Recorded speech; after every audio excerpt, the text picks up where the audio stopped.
Here we are.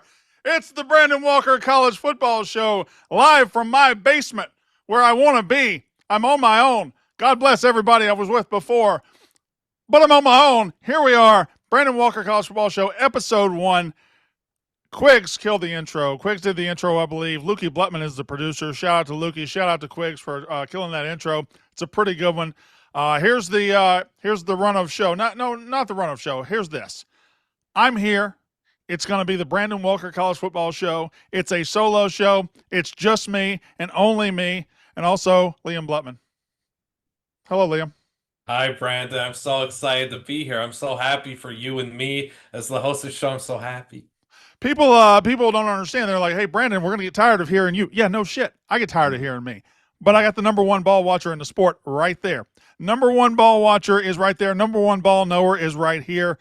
What do you think of my set? Pretty good set, right? The set is fantastic. What a great time to take advantage of the National and get some extra stuff. Yeah, I spent a whole lot of money. Well, Barstool spent a whole lot of money with this. So anyway, before we get any further, I do want to shout out Casey Smith. Been with her for 7 years. She allowed me and let me do this. Thank you very much, Casey. I appreciate that. Been wanting to do it for a couple of years. Just been wanting to try it on my own. I'm going to talk a lot of shit. I'm going to talk a lot of bullshit. Same shit I've always talked on Unnecessary Roughness. It's the same channel. But I will say, if there's people visiting tonight that haven't watched, please like. Please subscribe. Please share. Please tell your friends that there's a new show in town. They don't have to watch the same boring, bald-headed motherfuckers. They can watch somebody who lives this shit, who knows what he's doing, who knows what he's talking about, and isn't scared to ruin a good dap-up opportunity, isn't scared to say something like that might offend some coaches or players or fans. I'm not calling out anybody in particular. I'm just saying I'm going to say some shit. And sometimes it's going to be right, sometimes it's going to be wrong, but I'm still going to say the shit. All right. Here's how the run of show is going to go. That's a baseball. I don't need it. Here we go. We've got 7 things. I got 7 things I want to say tonight. That is 7 things about the 2026 college football season. And then we give you a chance. We have voicemails. We have, I don't know, Lukey said he's going to pull out like 8, 9, 10, whatever. I think we got 600. The number is 312-685-1889. File that away for later, just in case, because we're going to be using it all season. Got a lot of plans all season. And then at the end of the show, I sat down with Josh Pate. Now, I've had a lot of people on my Twitter say, why are you sitting down with the enemy? Why are you sitting down with him? Why are you doing this? Why are you doing it? He called you out. It's just 2 guys talking ball. And that's the whole fucking point. It's just 2 guys talking ball. And I wanted to talk ball with him. I don't think he's not as good at talking ball as I am, but I'm trying to learn him. And at the end of the show, you will see he and I in a room for the very first time ever. That is the first interview we'll ever have. Now, we're going to be Monday and Thursday, every Monday and Thursday throughout August. When the season starts, we'll add in the Saturday reaction show, which should be the big one. I do have the chat up right now, so I can read you guys. I got, let's see, Hockey Prophecy 226 or 926. I got the MFT, and I got all these guys. Reedy College Football.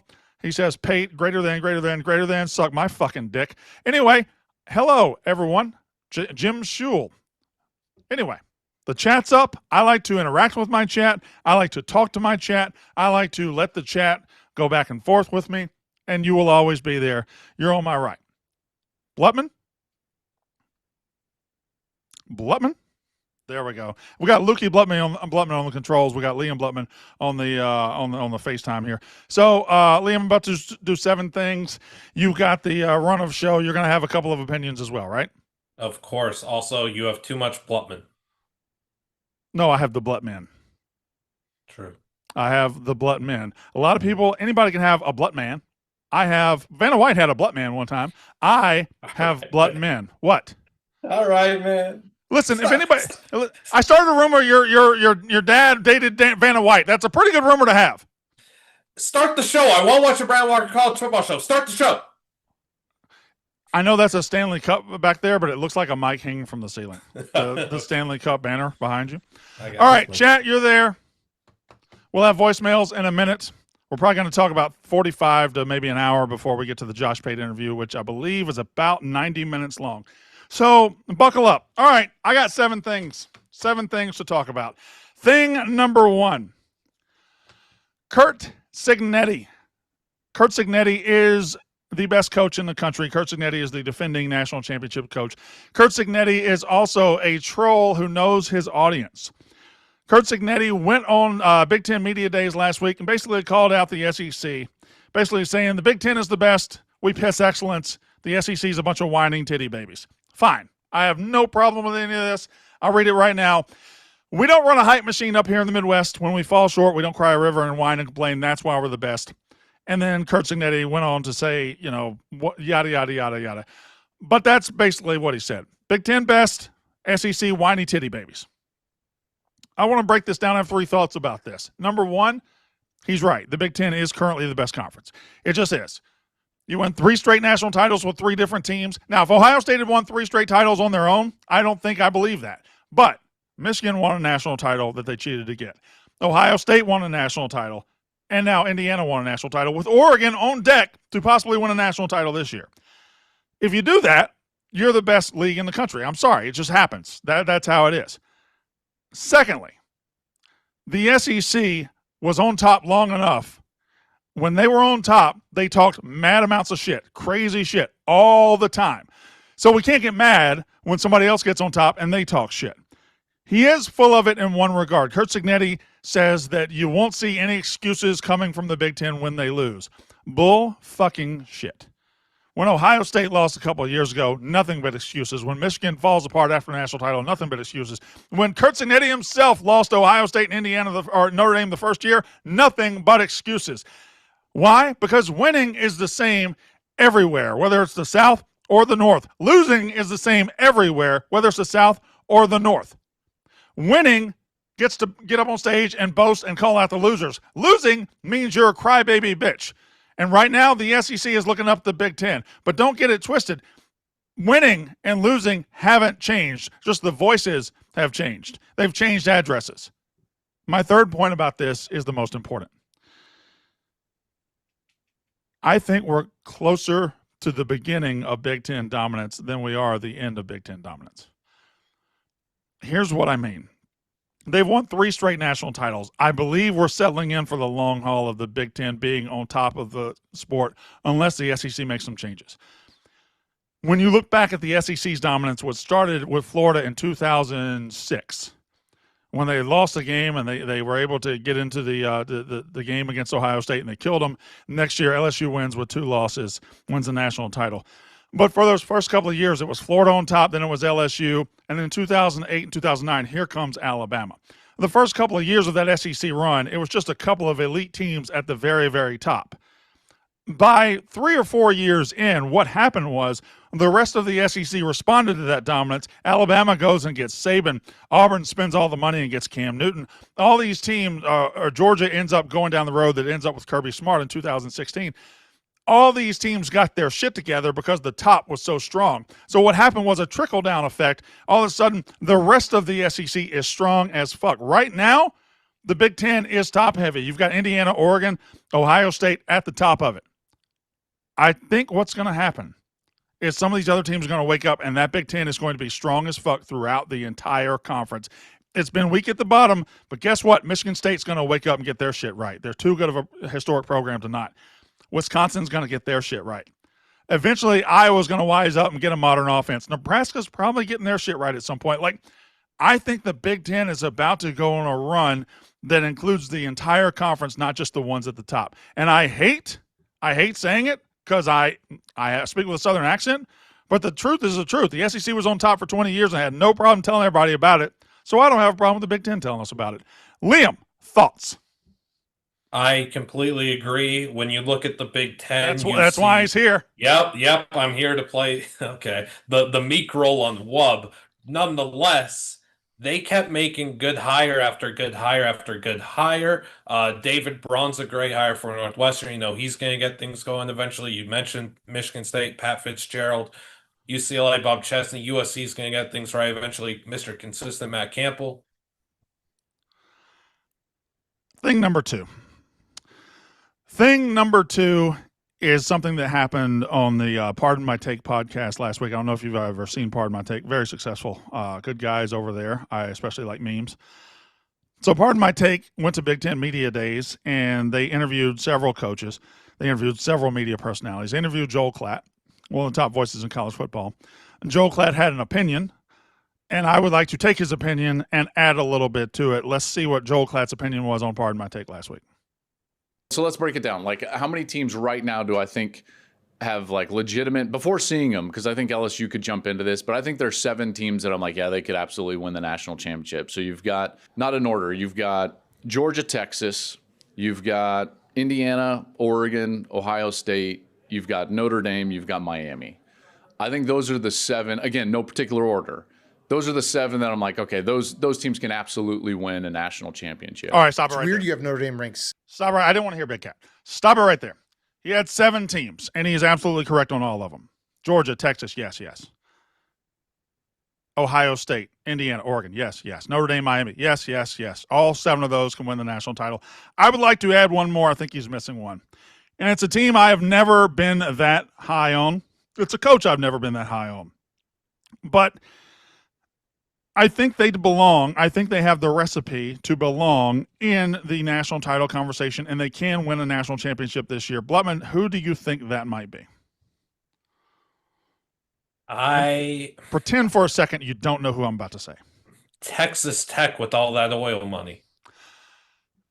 I look at the way Indiana won last year. They had a Heisman Trophy winning quarterback, and they had very good receivers, very good running backs. But at the end of the day, they won the national title because their defense choked you out. They beat Ohio State because their defense choked them out. They took a high-scoring offense, shut them down. They did that in the playoffs to Alabama. They did that in the playoffs to several teams.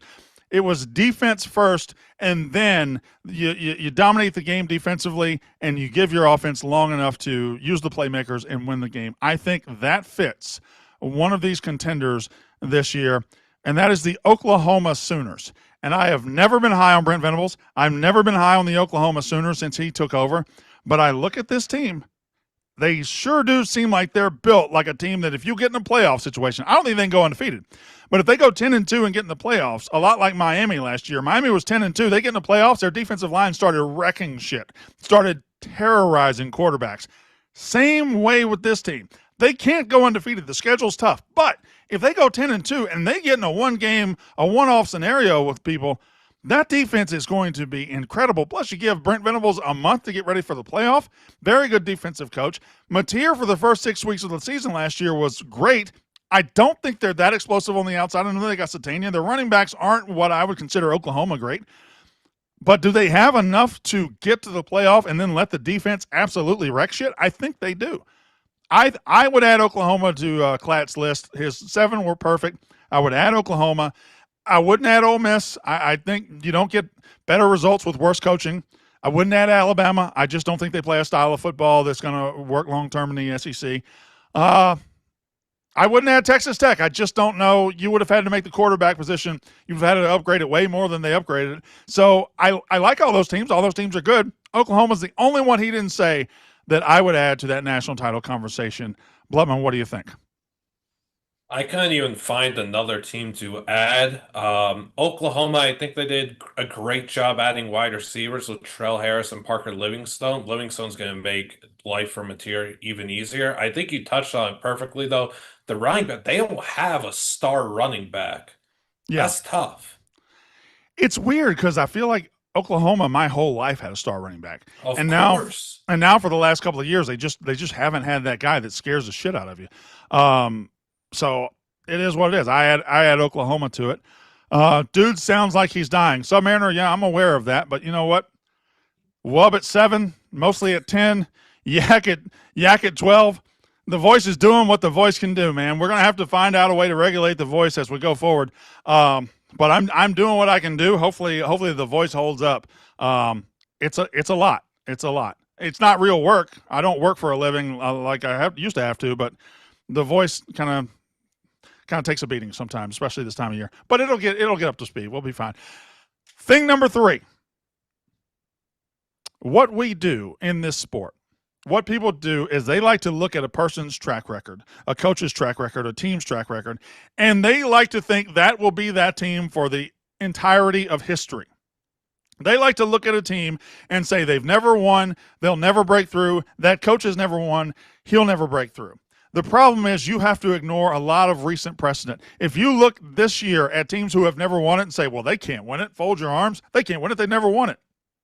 Ryan Day had never won it until he broke through and won it. He was going up against the Michigan Stonewall. He was, not winning, and then he won it. Kirby Smart couldn't beat Alabama for years and years and years. Then he breaks through, and he wins 2 of them. Indiana was the worst program in college football history. They break through last year. So the question, guys, the guys who haven't won it before, the answer can't always be they're not going to win it, they never will, they don't have it in them. Here are the 2 guys I'm talking about. Sarkisian at Texas, Dan Lanning at Oregon. Those are the 2 guys I feel like are facing the biggest questions. Can they win in the playoffs? I know Lanning won 2 games in the playoff last year. Did they really? Not really. JMU and Texas Tech, not really. And when they finally get beaten out of the playoffs, they get blown out. They got blown out by Ohio State a couple of years ago. They got blown out by Indiana last year. And Texas has been to the Final Four twice, but it just hasn't really. It feels like Sark should have won it by now. But I look at both these teams. They are loaded for 2026. Dan Lanning has the most loaded roster in the country. If he can't break through now, maybe we have that conversation later. But I think, until further notice, this is the best team on paper. I think Dan Lanning can win the national title. I think Steve Sarkisian can win the national title. And I hate when we just preemptively say, never won it, never will win it, fold him arms, shut up. I think those are the biggest question guys this year. I would add Marcus Freeman, but I think he's kind of still young enough in his coaching career. It hasn't really developed. The questions haven't developed around him as thick as they have Dan Lanning and Steve Sarkisian's. Blutman, thoughts? History is meant to be rewritten, and questions are meant to be answered. Brandon Walker, people once told you you're never going to have kids. What did you do? What? What did you do? I have to 4 those kids. that questioned you. Exactly. Brandon Walker answered all the questions. Why can't Lang? Why can't Sark? Nobody ever said I wasn't going to have kids. Someone somewhere did. Who? Hey, you don't need to know that. I haven't been around that long. I wasn't running around with you in Mississippi back in the day. By the way, we have 5 ads. We have five advertisements. Read number 1. We have 5 advertisements on this show because Brandon Walker equals dollar bills. That's what my mom tells me every single night. Fire Blutt. I agree. That was a fire point by Blutt. I would agree. Fire Blutt. That was good stuff, Blutt. By the way, W's in the chat every time I make a good point. That's what I want. W's in the chat every time I make a good point. Let's see. Bowl and Branch. You like sheets, Liam? You like sheets? You like robes? You like sleeping comfortably? You like looking good while you do it? You like feeling good? I like all of these things. We have Bowl and Branch. Have you noticed your sheets slipping off the corners lately, or maybe your pillows just don't feel that supportive anymore? Most people actually keep their bedding way longer than they should. It slowly wears down, and you don't realize how much it's affecting your sleep until you finally replace it. The truth is, most people think they need a new mattress, but the biggest difference usually comes from replacing what touches you every night. Not my wife. And that's why we upgraded our bed with Bowl and Branch. They make everything your bed needs. Their signature organic cotton sheets, their pillows, their blankets, their comforters are all designed to be breathable, to be incredibly soft, and to get better over time. Most people start with the signature sheets, and a lot of customers buy 2 sets so they can rotate them. We also added the waffle blanket, and now the whole bed just feels amazing. The moment you get into bed, you notice the difference. Discover a softness beyond your wildest dreams with Bowl and Branch. Get 15% off your first order plus free shipping and returns at bowlandbranch.com/rough. ROUGH. Let's go ahead and make sure we update that code soon. But right now it is rough. Get 15% off your first order plus free shipping. bowlandbranch.com/rough. BOLLAND branch.com/rough. That's what the copy said. It's spelled out Bowl and Branch. Bowland, but not Branch. Anyway, take number 4. Liam, I'm going to ask you a question because I actually didn't tell you the answer to this one. Coming into 2026, if I said one guy is the most intriguing coach in this country, who do you believe I would say?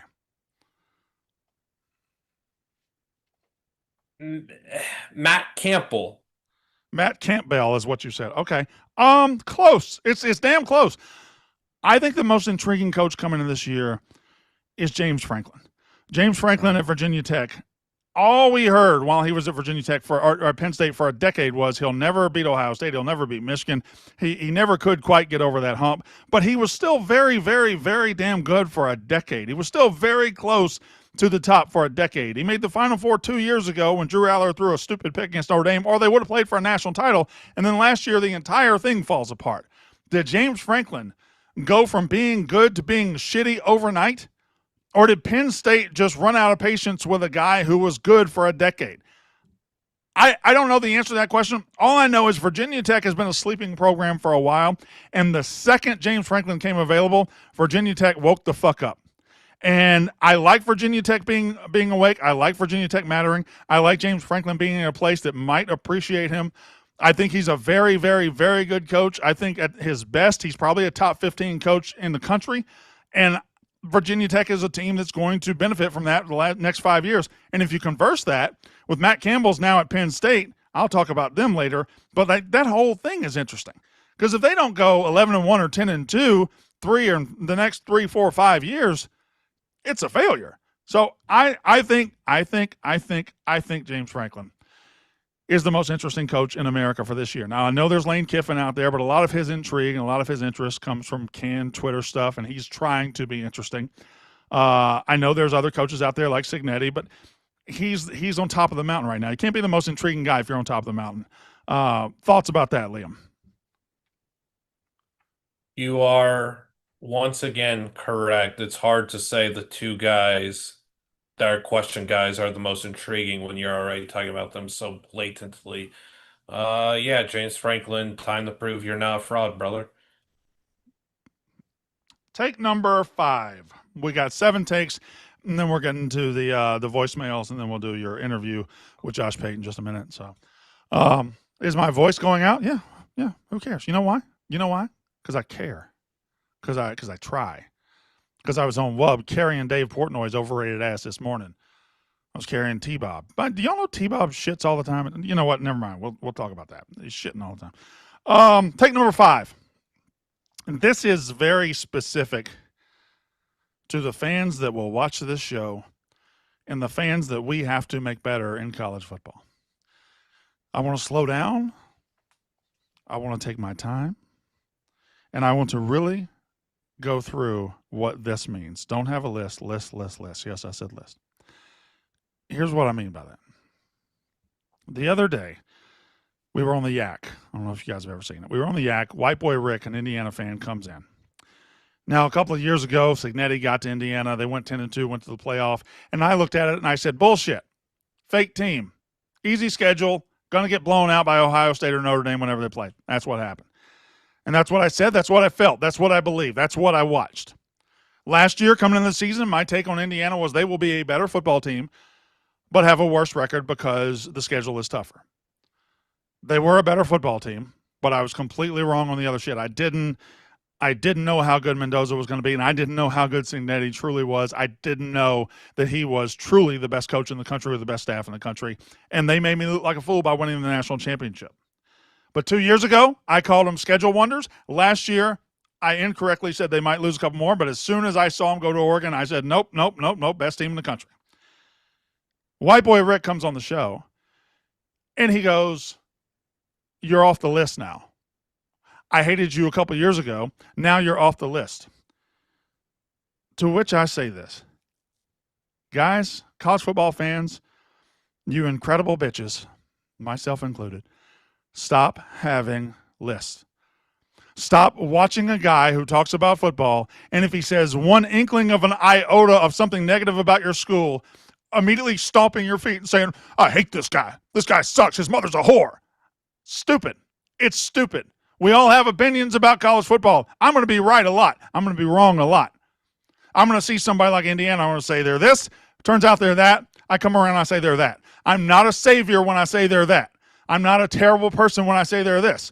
Stop having lists. That's how we end up with college football voices that say nothing. That's how we end up with college football voices that are scared of their own shadow, that are scared to go to media days, that live to dap coaches up and will never, ever, ever, ever, ever offend them.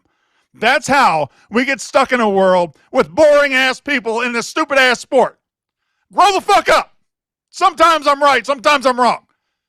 Every now and then, I'm going to say something good about your team. Every now and then, I'm going to say something bad about your team. Don't be a bitch. Don't be a bitch. That is my take. And White Boy Rick was being a bitch. It's like Oklahoma. I have said for the last couple of years, Brent Venables, I don't know that he's got it in him. Now, this year, I look at the team, I look at the schedule, I look at the roster, I'm like, no, wait a minute. This team could be pretty good. So there will be Oklahoma fans coming out saying, I hated you last year. I thought you were an asshole. Now you're okay. You whiny titty baby bitch. Sometimes you're allowed to disagree with people. That is my take about that. Blumman, I don't expect you to have a take about this, but what do you think about that? If we all had the same opinions, life would be pointless. I kind of want that pulled out. I like Life Would Be Pointless by Blutman. Okay. I want that on a t-shirt. All right. I want that on everything. Anyway, Right. I got 5 ads to get through, so I got to do another one real quick. You know what the perk of doing this show is, by the way?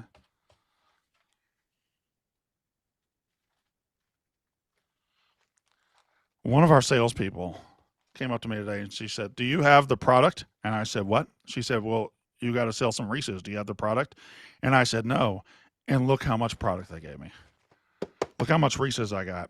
The peanut butter cups, the old school peanut butter cups, that's what I go for. If I'm riding down the road, I go to the gas station, I get some. If I'm at the movie theater, I like to get some with my popcorn.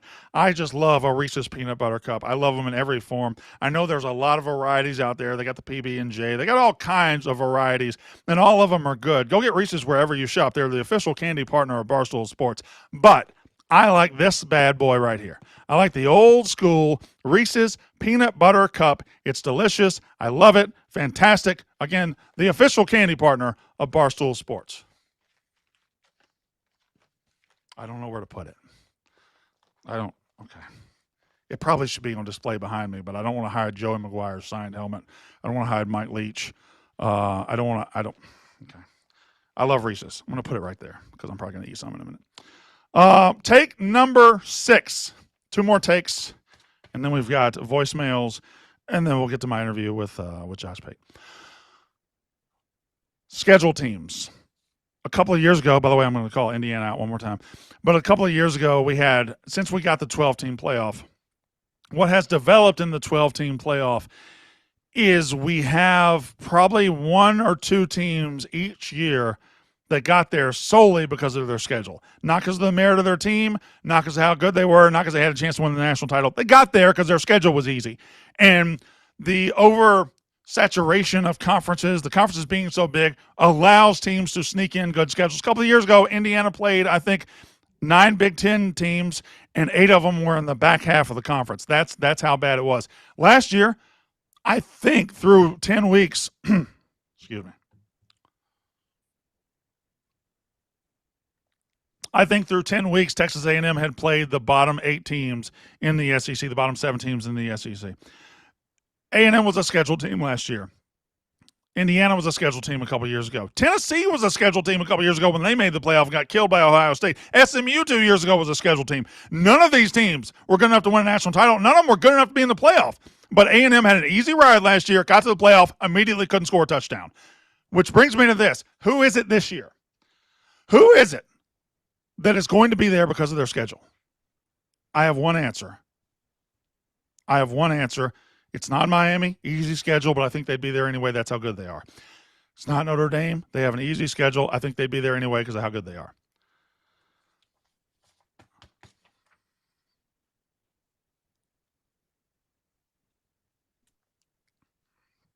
Have you guys seen Penn State's schedule? Have you guys seen who Penn State plays? They brought over Iowa State's coaching staff. They brought over Iowa State's quarterback. They brought over all of Iowa State. And they get to play nobody. They get to, in November, you're going to look up and you're going to be like, 10-2, Penn State? God damn, they're good. Are they? Are they? Or do they have a schedule where they miss Ohio State, they miss Oregon, they miss Indiana, they miss Iowa, they miss all these teams? Their toughest 2 games at Washington. I wrote it down. At Washington. Where the fuck is it? At Michigan, if you can call that a tough game. And they got USC at home. They have 3 tough games out of 12 teams. 12 games. 3 tough games out of 12. I think we're going to look up. I think Penn State in November, December will be in a playoff spot, and they will be there because of the schedule. The schedule teams still happen. That is my pick for a schedule team this year. Blutman, do you have a schedule team? Of course I have a scheduled team. And I, of course, agree with Penn State, who's plus 425 to make the playoff. Brandon Walker, I need you to look at this team's schedule I'm about to tell you, who's plus 550 to make the playoff. The Louisville Cardinals. You go and you look at that schedule, and you tell me that ain't a scheduled team when their 2 toughest games are over by September 19th. I also think they're live in that opener against Ole Miss, man, in Nashville. Of course. 6.5-point dogs. First game as the permanent head coach for Pete Golding. First game, I guess he was permanent head coach back then, but first game after an offseason for Pete Golding. They're in a neutral site in Nashville. Nashville and Louisville, sneaky close together. I think they're really live. I looked at them. It is tough starting with a top 10 team, top 15 team, but after that, I don't think they play Miami. I don't think they play Clemson. Is that correct? That's correct. Their second toughest game is SMU, which they have at home. And that's early, and it's at home, right? Yes, that's their third game. Now, my thing is, with Penn State, I call them a schedule team because I think with an average strength schedule, I don't know that Penn State this year would be good enough to go to the playoff. I think Louisville could sneak up and be good enough with an average schedule to go. You see the distinction I'm making? Yes, but are they good enough to win a playoff game? Do you think they are? I do not. Okay, I like that distinction too, because A&M got there last year, bad schedule, couldn't move the football, couldn't score a touchdown. They could still be playing, they wouldn't have scored a touchdown. Tennessee has a schedule season a couple of years ago. They get to Ohio State, they take the shirts off, get absolutely embarrassed in front of national TV. So I get it. Okay, Louisville could get there based on their schedule, not be ready to win a playoff game. I like that one. Take number 7. I have a bet. That I would like for you guys to consider. Of course, it's on DraftKings. The Heisman Trophy is given out every single year. Here goes my voice.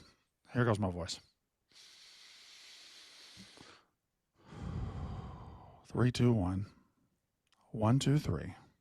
What the heck is bothering me? 3, 2, 1. 1, 2, 3. What the heck is bothering me? Okay. Here's your bet. There's a player who I think is the best running back in the country, who is plus 10,000 to win the Heisman Trophy. He is shrouded in mystery. He might not play. He might not play in September. He might not play in October. He might not play in November, or he might play all 12 games. We don't know. He's been cleared medically, but he ain't practicing yet. So Ahmad Hardy at Missouri is the best running back in the country. I will not have any debate about this. He's the best running back. Keywan Lacey's good. Mark Fletcher's good. There are good running backs. This guy's the best one. And he's playing for a team who's going to need him to do everything. He's plus 10,000 because of the incident that happened in the offseason. He gets shot. We don't know. We don't know if he's going to play. But my thing is, when we get to November and December, if he had played, who's going to have a better story? Who's going to have a better story than Ahmad Hardy overcoming the odds? Who's going to have a better story of getting back on the field and being great? The Heisman is about football, and it's about stories, and he will have the best one. Last year, Jacob Rodriguez almost got to the Heisman ceremony. I believe he finished 5th. Why? Great story. Good player. Great story. That's Ahmad Hardy this year. And a $100 bet wins you $10,000. It's worth a flyer. And I see some Florida fans. Excuse me for a second. I got to drink some sweet tea.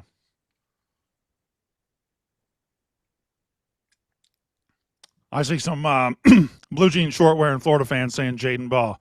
No. Does it embarrass y'all to say that shit? Does it embarrass y'all to say Jaden Ball's the best? He's never been the best. He's not the best in Florida. You guys are just fucking embarrassing yourself. He's fine. He's a good player. The best running back in the country? Shut the fuck up. He's the best quarterback in the country. Billy Napier would still be there. Did you say you have a bet too? I did. I'm also just curious to clamp on Matt Hardy here. How many wins do you think Mizzou would need for him to be a Heisman finalist? So he'd have to do it the Travis Hunter way, right? He'd have to do it. To me, he doesn't have the story of playing both ways, obviously, but he would have story. So you'd have to have a couple of top guys fall. Like Jeremiah Smith can't quite have as good a year as you think. Arch Manning can't break through. You have to have the lack of a clear winner, and then the story pushes him over the top. So at least 8, maybe. All right. You know I love Ahmad Hardy. I gave him out last year 201. What a ride that was for a little bit. What kind of ride was it? It was fun for a bit. He got down like plus 4,000 for a week or two. Do you have a bet or not? Yes, I do. I brought 2. I'll go with 1 because the other one's just the quarterback of Louisville, and that's just based off schedule. 65-1, Drew Mestamaker. Nobody's going to have more fun watching Oklahoma State than I am this year. They've got a young, bright offensive mind at OC with Sean Brophy. They're just going to let this kid sling it all the time. Caleb Hawkins can move the ball up the backfield too. Mestamaker, zesty for Mesty. That's what we all are.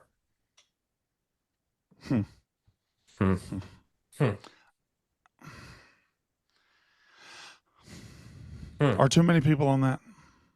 I think people are starting to get on the wave. Yeah. Are too many people excited about Drew Mestamaker to come to this level and immediately dominate like that? Perhaps. I guess there's only one way to find out, Brando. Yeah, well, they're going to play the games. They're going to play games. Body armor. It is about time for you to be able to go here because we're going to do voicemails in a second. This episode is brought to you by Body Armor Flash IV. Flash IV is packed with electrolytes, delivering faster, longer-lasting hydration without any artificial dyes, flavors, or sweeteners. Whether you're training, traveling, or just feeling the heat, Body Armor Flash IV. Work hard, hydrate hard with Body Armor Flash IV. Grab it at 7-Eleven.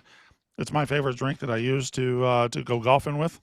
I drink a couple, go out in the sun, and I'm fine. Gives me the electrolytes I need to get through the day. Body Armor Flash IV. Question. Is my voice going to make it through this show? We're going to see. We're going to see. Don't ask me. I don't want to tell them. Now, I guarantee you I have a text message right now from Katie Stats. She's seen this happen before. She will text me and tell me to go to the store and buy me some lemon tea. I don't have time to go get lemon tea right now. I got to get through this. But I do have sweet tea right here. I have an entire jug of sweet tea. So we got Evo and Katie on the honey tea and lemon tea hunt. Yeah. She makes me get lemon. Oh, is it honey? It might be honey tea. Honey. It might not be lemon tea. It might be honey tea. Good. So now we've reached a point in the show where I don't have to talk as much. I'll be able to save my voice because you idiots are going to talk. And I see you, Chad. I see you. I'm going to get to you, Chat, in a little bit. Cole Baker says, BFW, how dare you say Ball isn't the best running back in the country? Well, shave your pussy, Cole, you little bitch. Sorry. I'm not going to sit here and hold your hand and say all of your players and coaches are the best in the country. You guys are the best. Yay, team. Go down the fucking road for that, all right? I'm going to tell you the fucking truth. All right. 312-685-1889. 312-685-1889. You now have a chance. I don't know how many Lukey pulled out. By the way, Lukey, can I just say something? You're doing a pretty good job so far. The one thing I was nervous about was you being terrible. I don't think you're terrible. I think you're doing good. So shout out to Lukey Blutman. Shout out to Liam Blutman. 312-685-1889. Lukey, if you're ready, give me voicemail number 1. Hello, Brandon.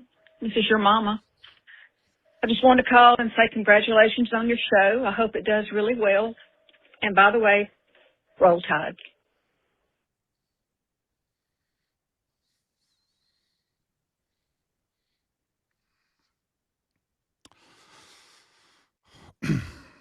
I didn't like that at all. I did not like that at all. I don't know if you guys remember that, but my mom is an Alabama fan. My grandmother she lived in Decatur, Alabama when I was growing up. I went to Point Mallard. And every Christmas, my grandmother, Bobby Jean Valentine, would buy me a brand new Alabama sweatshirt. And every Christmas, Up until I was 9 years old, I would put it on and I would wear it around. And then at about 9 or 10 years old, I looked around at Alabama fans and said, fuck this. I'm not choosing a life of winning 19 national titles. Give me pain. Give me heartache. Give me heartbreak. Is this... There you go. Give me that. Speaking of, my mom calls and then my wife brought me a little, here's some throat coat tea. I love you. You're doing great. So I do have a wife. And now I have my own honey tea right here. So shout out, mama, whatever, roll tide. You can do whatever you want to do. Voicemail number 2. Hey, Brandon. I think you do a really good job at what you do. I was born in Starkville. Now I'm an Ole Miss fan. Went to school at Ole Miss after high school. And, I do appreciate some of the stuff you do, and sometimes you make me laugh. But overall, I just want to say, fuck you, bitch.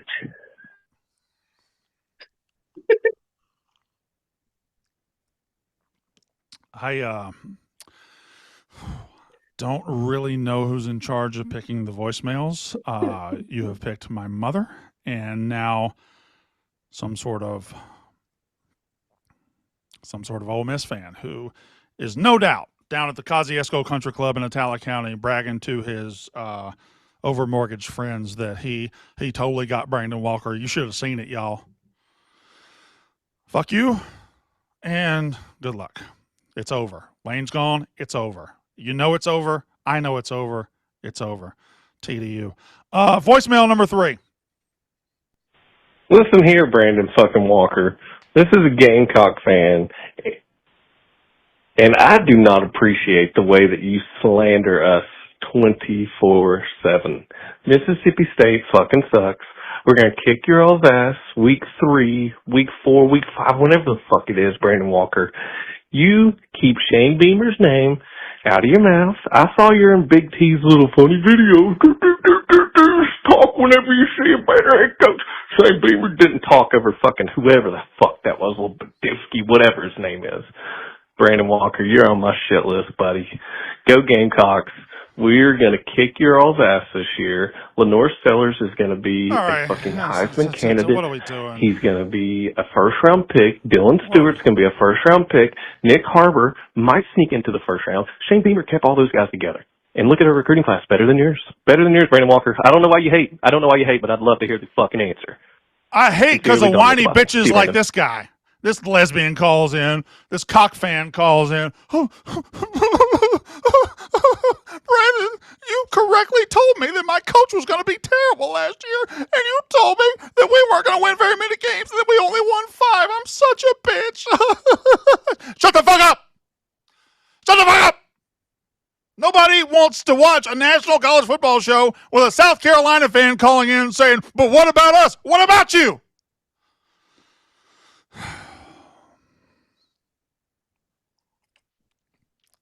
Voicemail number 4.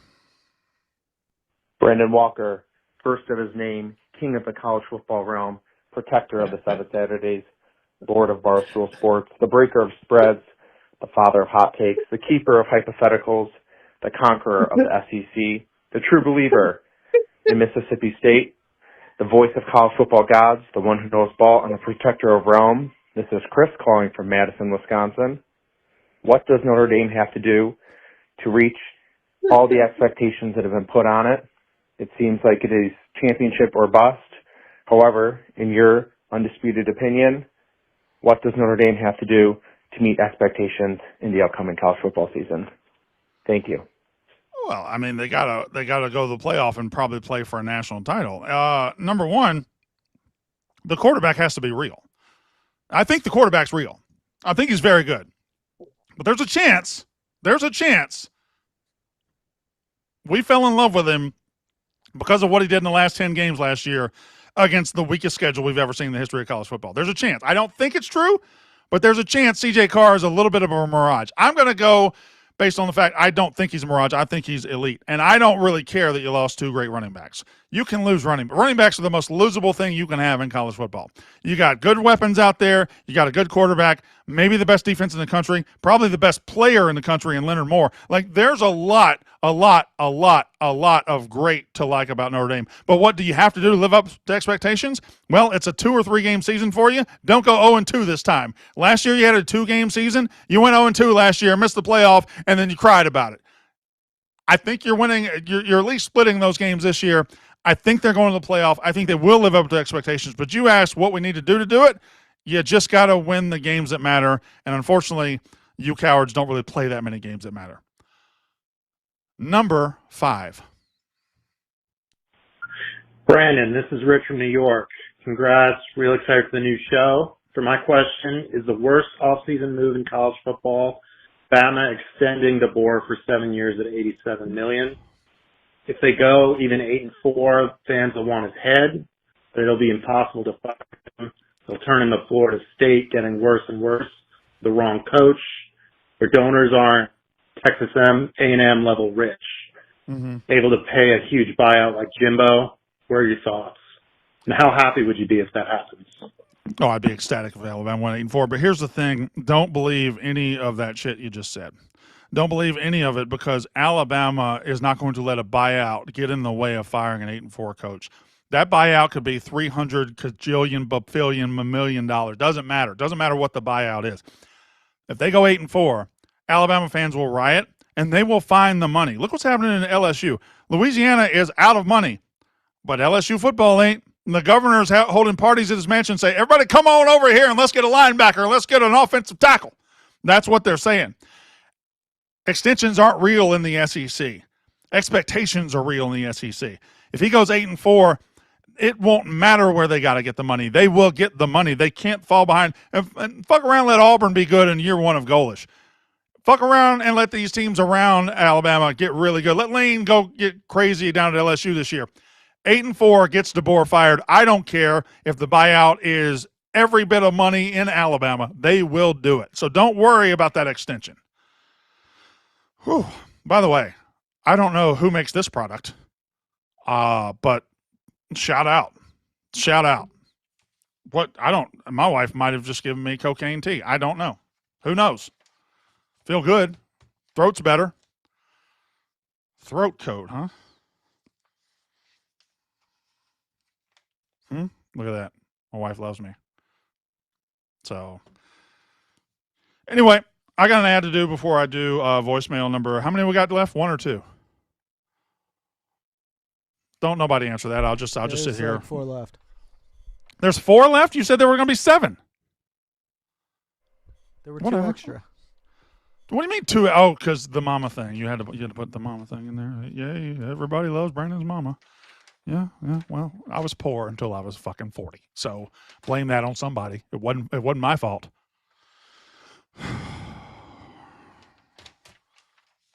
She wants to say roll tide. Meanwhile, the dog was babysitting me when I was fucking 6. Okay, all right. No, whatever. Doesn't matter. Nutrafol. If you see me, you see my incredible nice hair. You see these wavy locks. I'm 47 years old, but you think this is an accident? No, it's not an accident. Nutrafol. If you're the guy, I need more. If you're the guy whose hair isn't performing like it used to, the move isn't a hat. It's addressing the root cause. Nutrafol works from the inside out, and it's backed by real credentials. Nutrafol is the #1 dermatologist-recommended hair growth supplement brand used by over 1.5 million people. Nutrafol has formulas built for men at different life stages.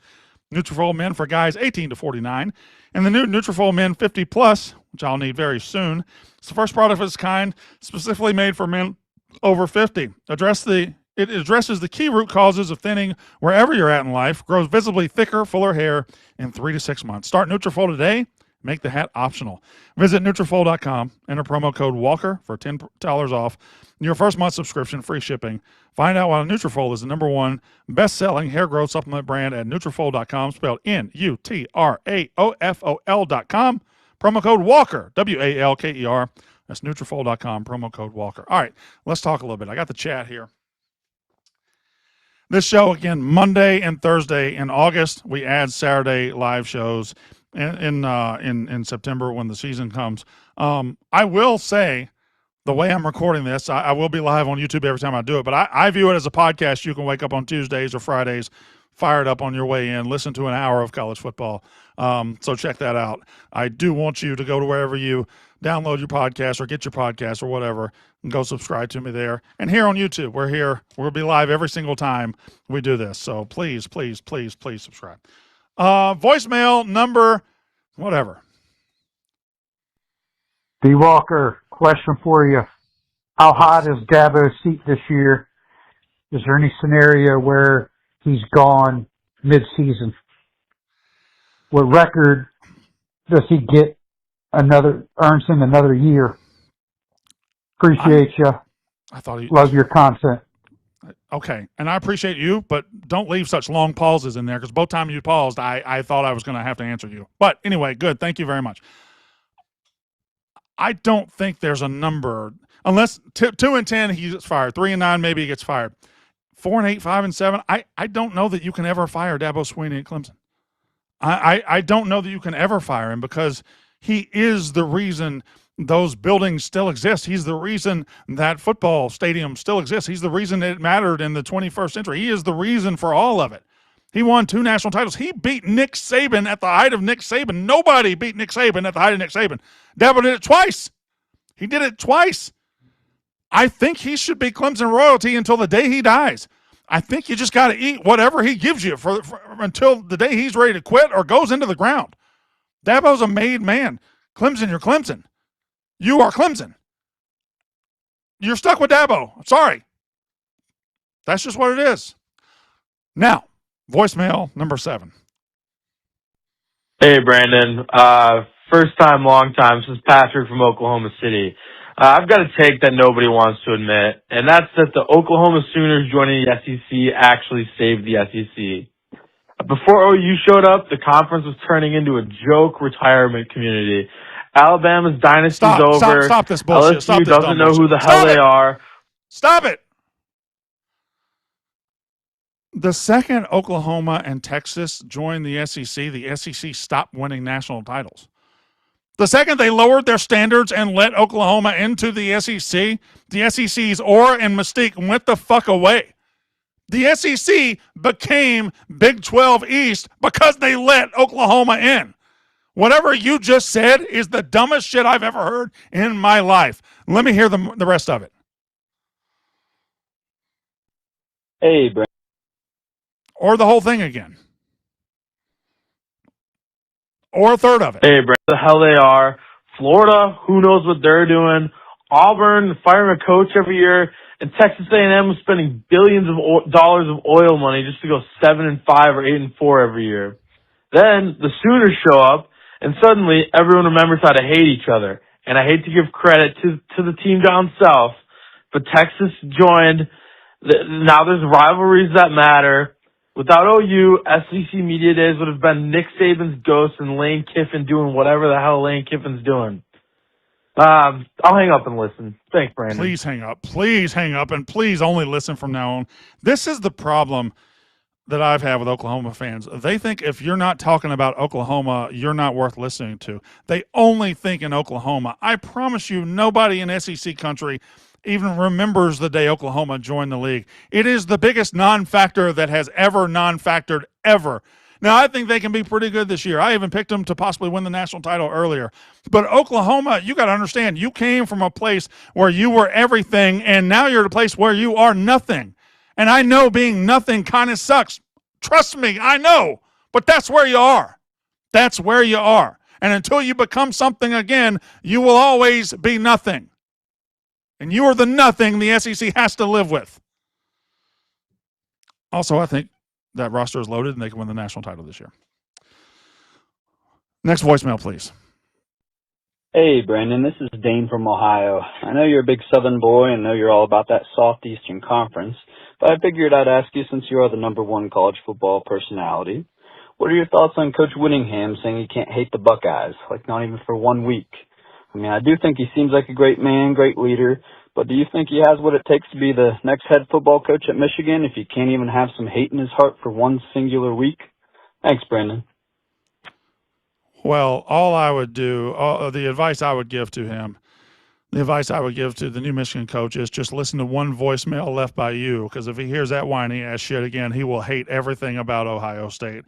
He will want to do everything he can to beat the shit out of Ohio State, because if I had to listen to that whiny bullshit for one single solitary second any longer, I was going to go to Ann Arbor. I was going to join up with Michigan. I was going to beat Ohio State. That shit was crybaby bullshit to the extreme. Jesus Christ, where are your nutsacks? Where are your testicles? My God. Brandon, I know you're representing the Soft Eastern Conference. You fat, ugly fuck. Next voicemail, please. Hey, Brandon. First time, no time, because this show hasn't really existed yet, and I'm calling in to an imaginary phone line that I don't even know where it goes or anything. But one simple question here today. How bad will Avery Johnson be this season? All right, we move.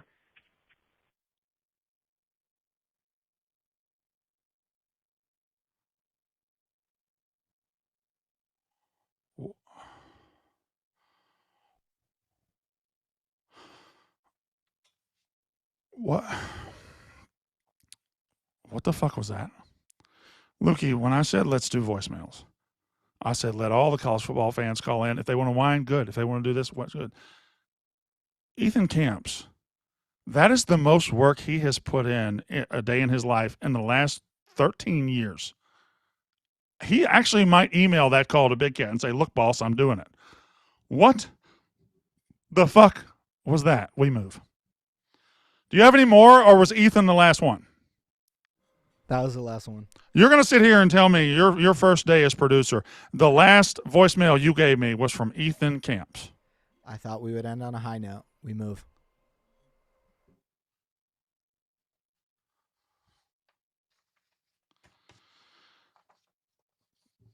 Speaking of end on a high note, ending on a high note, Blue Chew. This episode is sponsored by Blue Chew. Guys, what do women want and need? Stability, reliability. Be her rock with Blue Chew. They're sponsoring the podcast and sponsoring your bedroom performance. That's right. With Blue Chew, you're not just having sex anymore. You're putting on a show. Blue Chew Gold is better sex in a tablet. They combine 4 ingredients into one powerful solution. 2 ingredients get you hard physically, and 2 support arousal and desire in the brain. It works fast, and it lasts. Guys, have a complete experience in the bedroom with Blue Chew Gold. There's a reason Blue Chew is the #1 brand for better sex. Experience it yourself at BlueChew.com. And we got a special deal for our listeners right now. When you buy 2 months of Blue Chew Gold, you get the 3rd free with promo code Walker. You think of hard penises, think of my last name, Walker. That's promo code Walker. You also receive an additional 10% off. And free overnight shipping on your first order. Visit BlueChew.com for more details and important safety information. We thank Blue Chew for sponsoring the pod and the bedroom. I wish I hadn't said bedroom like that, if I'm being honest. Like and subscribe, please. Like and subscribe. Chat, I'll turn to you for like 2 minutes, 5 minutes. If you ask a question in the chat, I will answer it. Let's see. JD84937. Portnoy is laughing at this disgrace. Wow, BFW.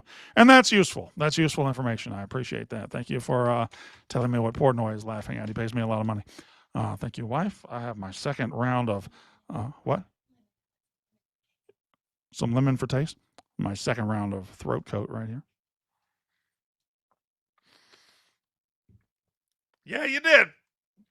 Yeah. Yeah, you put lemon in there for taste. Yeah. Woo!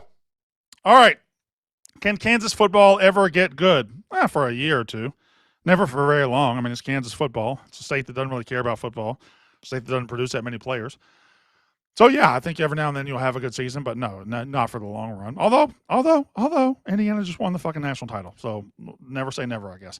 Iowa State helmet goes hard. Yeah, I bought these. I got this one at Jim and Steve's. I got this one at Jim and Steve's. I got this one at Jim and Steve's. This was a gift from Dillingham, and this was a gift from Joey McGuire for Wub. That's a Notre Dame helmet that I don't think it's supposed to have that face guard on it. I think it's supposed to just be a regular helmet. I bought these at the National, these pennants. I don't know. I think it came together pretty good. Speaking of, if you ever want to send anything, you can. I have a friend of the program. This right here. My dude, Jace Sternberger at Texas A&M sent this in. This is Jace Sternberger's award for first team all SEC tight end in 2018. He said, to start the new show, I'd like to send you a gift. And he sent me his 2018 first team all SEC trophy there. So thank you very much. That is always going to be displayed right there. So whatever. I think that's pretty cool to have. Thanks, Jace. Seems like a good guy, great player, hell of a player. So shout out family, man. Family. So I'm trying to read the chat's going very, very, very, very, very fast. I was trying to read some questions, but you guys are cooking. I don't know how many people are here. Plutman, can you see how many people are here? A lot. It seems like a lot because the chat's going so fast. 8,000. 8,000 people watching me right now? Yeah. My hometown's 8,000 people. My whole hometown's here. What was that noise? What have you considered if this gets the 200K? Let me tell you something.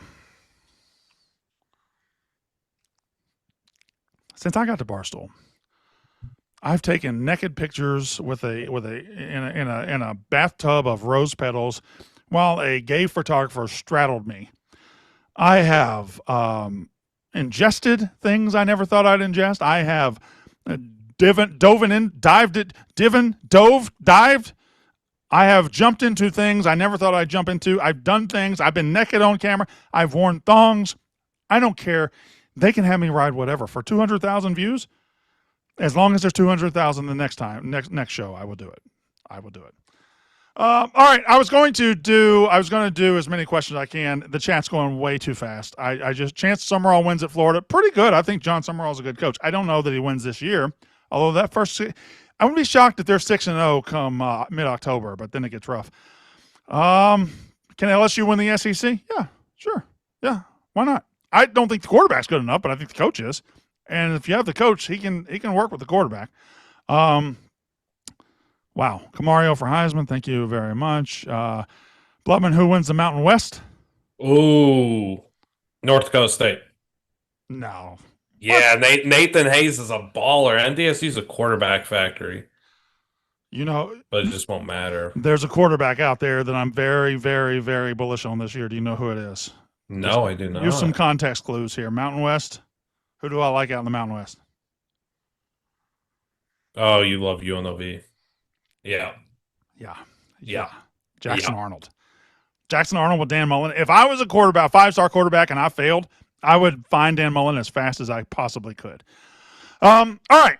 So we're going to end this part of the show. I'm going to step out right now because here's what we got. I view this as just a chance to talk ball. I view myself as the number one ball talker in the world. There's other guys out there that do it. There's other guys out there that are very successful, even more successful than me. But this wasn't about that. I've seen this guy. We've bounced around. We've DM'd a while. We've texted a while. I'm friends with the guy. And I've always wanted to just sit down and talk ball. His name is Josh Pate.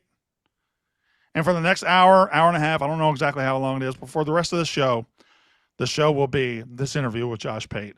Thank you for watching. We'll be back on Thursday night. I appreciate it. Chat, you can have fun. The show doesn't end here. I'm just turning it over to the interview I did a couple of days ago. Here's my interview with Josh Pate. Thank you, Blutman. All right, here we go. It's the first interview ever on the Brandon Walker College Football Show. And I said, Brandon, Burger King is delicious. But my God, the people crave McDonald's. Sometimes the people want a nice Big Mac. They want some chicken McNuggets. They want a hot apple pie. And is it healthy? I don't know. Is it good for you? I don't know. Does it even taste good? I don't know. All I'm saying is McDonald's, unfortunately, and I'm giving you credit because that is an incredible line that you're McDonald's and I'm Burger King. Josh Pate. Josh Pate. Right here. Josh Pate. Josh Pate is in the building. It's Brandon Walker, Josh Pate. First time in history you've ever been in the same room together. Hello, Josh. Feels big. Does it? Feels like a big day.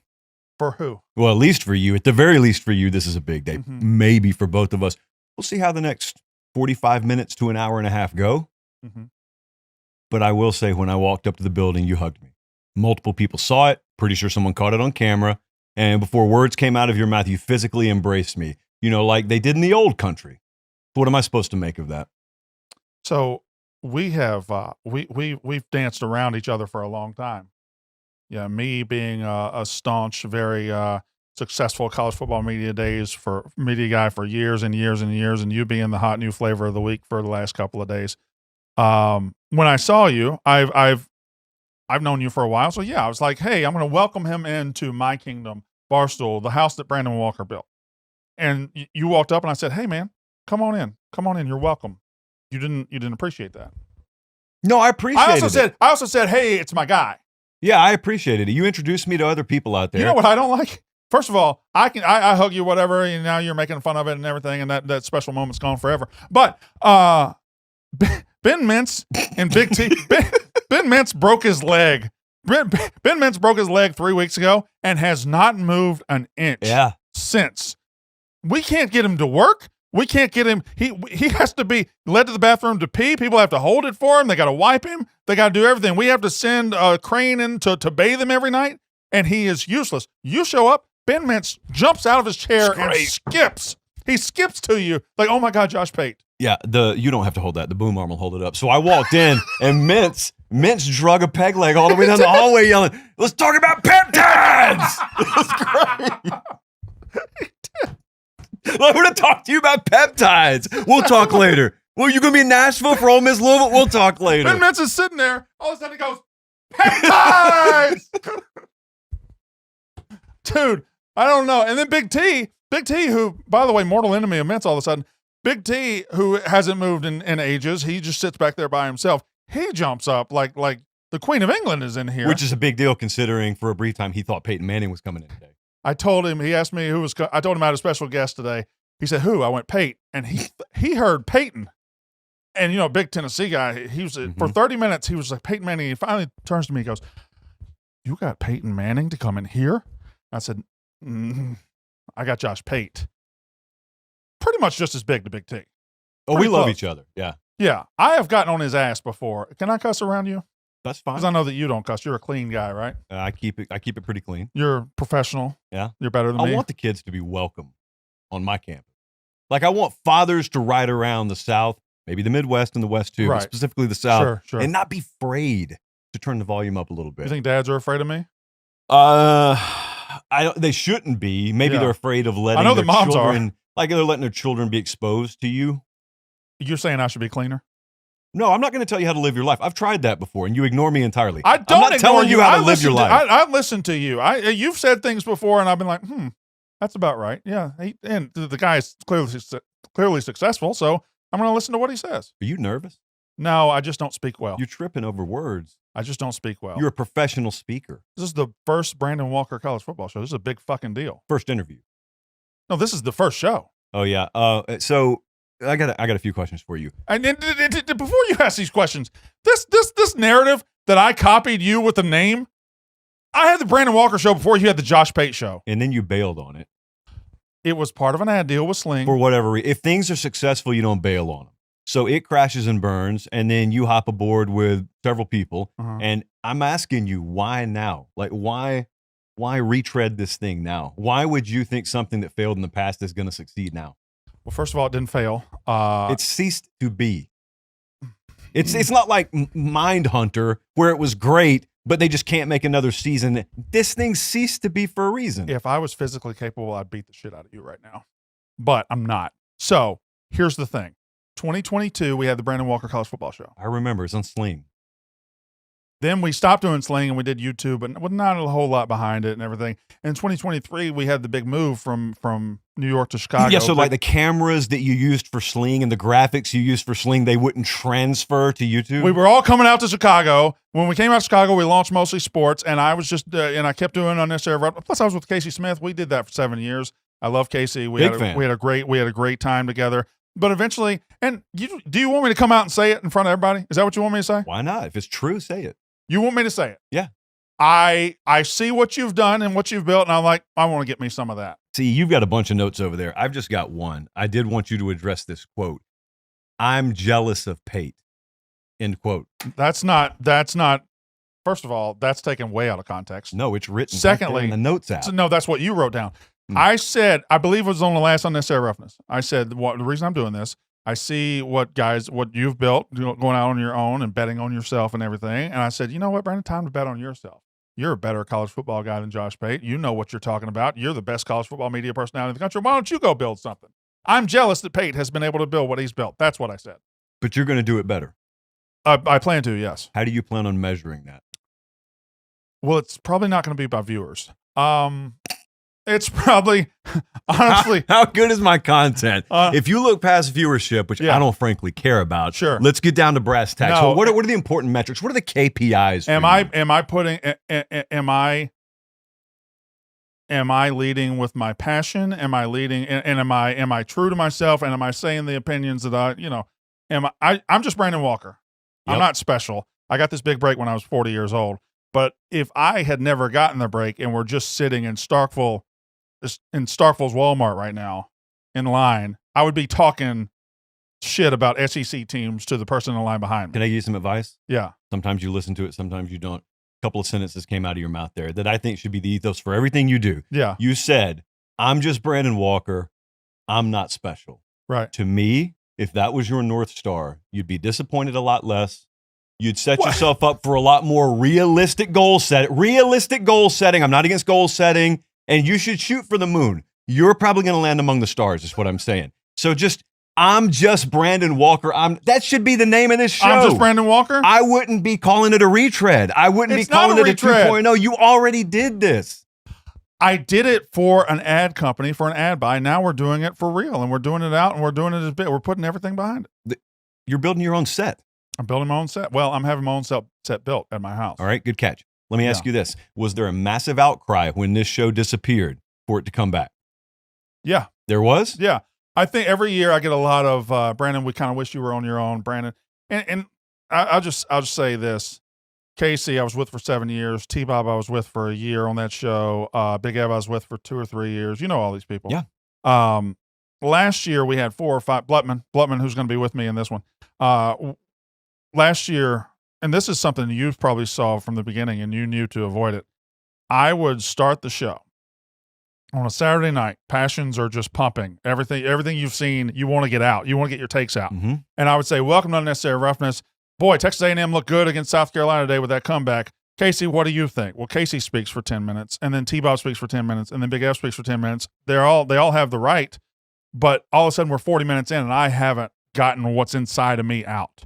And if you don't, you know this, whether you have 1 million viewers or 1 viewer, if you don't get what's inside of here out, what the fuck does it matter? Yeah. And none of it matters. So that's I kind of just want to be able to go.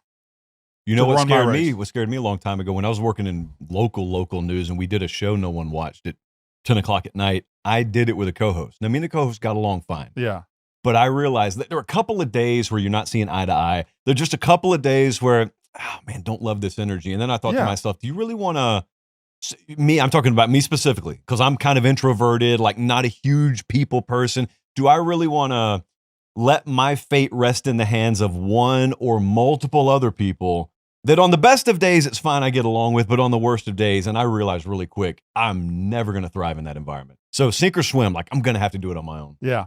And in the business we're in, like if you and I were doing a show together and you handed it off to me first and I hit 3 great points, well, that's 3 points that they're off the board for you, right? Tough. And if conversely, if I make 3 good points, there are only so many good points you're going to make in a given show. You're talking about me specifically. Can you imagine if you had 3 bangers, for instance, the McDonald's Burger King comparison, and then I go on which air, I wrote for you, and I just roll that off my tongue, and you're looking at your piece of paper, there are 3 things written down, and you already marked through one of them. I took your great point. Yeah, but Josh, let's be honest. We got cameras here. If we had a scoreboard of great points throughout the season, I'm dog walking you. There's no way you believe that. I'm beating you by 3 touchdowns There's every no week. way you believe If that. we had a scoreboard of best points, of great points, Brandon Walker's undefeated, 12-0, going to the playoff, number 1 seed. Where's great news? So right now it's I'm not going to tell people when we recorded this, but it's July. Yeah. It's late July, Thank you early for saying it August. like that, It's too. late July, Yeah, early yeah, August-ish. They're going to play a season. It's going to start in about a month. Mhm. So why don't we just do it? You want to keep score? Sure. How do we determine what's a good point and what's not? I'll get Savannah to keep score. That'll be fine. And here's the sad part of the matter here. If you got your wife to keep score, you'd win. If you got my wife to keep score, you'd win. My wife's a former Mississippi resident. Although she tells me like the coastal Mississippians and the inland Mississippians, different. The coast is its own state. Yeah. Is there 6 counties down there that kind of break off from everywhere? Coast is a wonderful place. I never knew about it until I only knew I-10. Yeah. Like I had driven I-10, which is not the coast, even though it's close. And then she said, I'm actually from south of I-10, which I didn't think existed. 4 distinct areas in Mississippi. There's North Mississippi. Yep. There's the Jackson area and all the metro Jackson around it. area. There's a Yeah, Jackson. you're right about that. But it's Jackson and surrounded by Madison, Ridgeland, Brandon, Pearl. There's South Mississippi, which catches Hattiesburg all the way over to Natchez. Laurel, DeSoto, or That's right. Soso, Mississippi. That's right, yeah. And then there's the coast. And I'm from North Mississippi. I'm from 15 minutes outside of Starkville. Have you been down there lately? To Mississippi? Northern Mississippi. I was in Starkville for a month for a week about a month ago. That ice storm we had in the winter? Yeah. Devastated northern Mississippi. Did it really? Tree damage everywhere. I've been here for 3 whole years, and I've already adopted the you Southerners can't handle a little ice. Ice storm's nasty, man. Yeah, I fled. I ran away from Nashville. So this thing's going to work out. You're dead set confident that you're going to outpoint me during the season. This is an example that I'm trying to explain to you about unrealistic expectations, but you do you. You do you. That's fine. How often is this show going to air? So through August, Monday and Thursday. What are you? Sunday, Tuesday? What are you? Sunday, Tuesday, Thursday. Sunday, Tuesday, Thursday. You're going to go head to head? I guess we will on Thursdays. Oh, what time? 6 Central. What time are you? I'm 7 Central. That's fine. Yeah, just you want to double team it? Nice and neat 45 minutes. Get out of there. You do 45? No, I'm telling you, do it 45. So you're out of there keeping me before I tight. start. Yeah. If Lukey, I swear to God, if the first time we do a Thursday, you're like, wrap it up, Josh is going. I'm gonna burn the building to the ground. I'm gonna burn the whole building down. I got a lot of points written down about this. This is not even points, it's discussion. Is that cursive? I write in cursive. That's crazy. I didn't know that. Look how good I write. Let me see. Look how good Do you mind if I see your notes? Yeah. Don't you can read one, but don't read all of them. But does that say the Alabama thing? Yeah. Okay, I won't read anymore. We're going to read the Alabama thing. We're going to talk about the Alabama thing. Because you're way higher on Alabama than you have any right to be. No, you're I'm way not. higher on Kalen DeBoer than you have any right to be. Oh, well, go ahead. Yeah. So we may be here 3 hours. That's fine, though. You got anywhere to go? You keep looking at your... I'm closing on a house. You know what's happening in my personal life right now. I'm closing on a house as we speak. And even then I said, guys, I know this is my entire future. I hope to have children in this home. But I got to go meet with Brandon Walker, and it's not going to be on Zoom. We're going to do it in person. No, it's irrelevant. Completely irrelevant. I chose to be the bigger man and come up here. You've driven through Nashville, taking a picture of the skyline, and then continued to drive. I came here for you. I did that again a couple of weeks ago. I drove through you remember when Alan Jackson had his last concert? Yeah. And it rained. And it was raining. Yeah. I didn't know what was in Nissan Stadium, so I took a picture of it. And I started to text it to you, and the bottom fell out. Yeah, it poured. And immediately I had to say, I can't be texting right now, and just forgot to send it to you. But yeah, that's how I am. And one more demand you made. You did demand a home and home. I want a home and home. Okay, all right. But you're gonna have to come to Nashville. I'm coming to Nashville. You think my southern ass ain't going to Nashville? No, I don't think you're stopping in Nashville to see anyone. You come through there all the time. When I drive to the beach, yeah. Yeah. That's big of you, by the way. Driving all the way to the beach from here is no joke. No, it's not. It's 15 hours. That is, when we storm chase in the spring, we wind up here a lot. Yeah. Like I wound up in Davenport, Iowa, wound up south side of Chicago, wound up in South Bend. 3 separate times I had to drive back to Nashville after chasing all day. Yeah. That's 7 hours. That's funny because what you just said is you've been in Chicago multiple times and haven't texted me one time. On work. Is that work or fun? Your passion is your work. Storm chasing. Yeah. Anybody paying you for storm chasing? People are paying the people I'm with. Hey, by the way, you just bookmark that question a year from now. Okay. Are people paying me for storm chasing? All right. By the way, Illinois was a hotbed this year, huh? The #1 state in the country this year. Just throwing tornadoes out like it wasn't nothing to it. Effingham? Yeah. Oh, that's a community I know you're very familiar with, given that this is your new home state. I love to eat effing ham. Man, we saw an EF3 down there 2 months ago.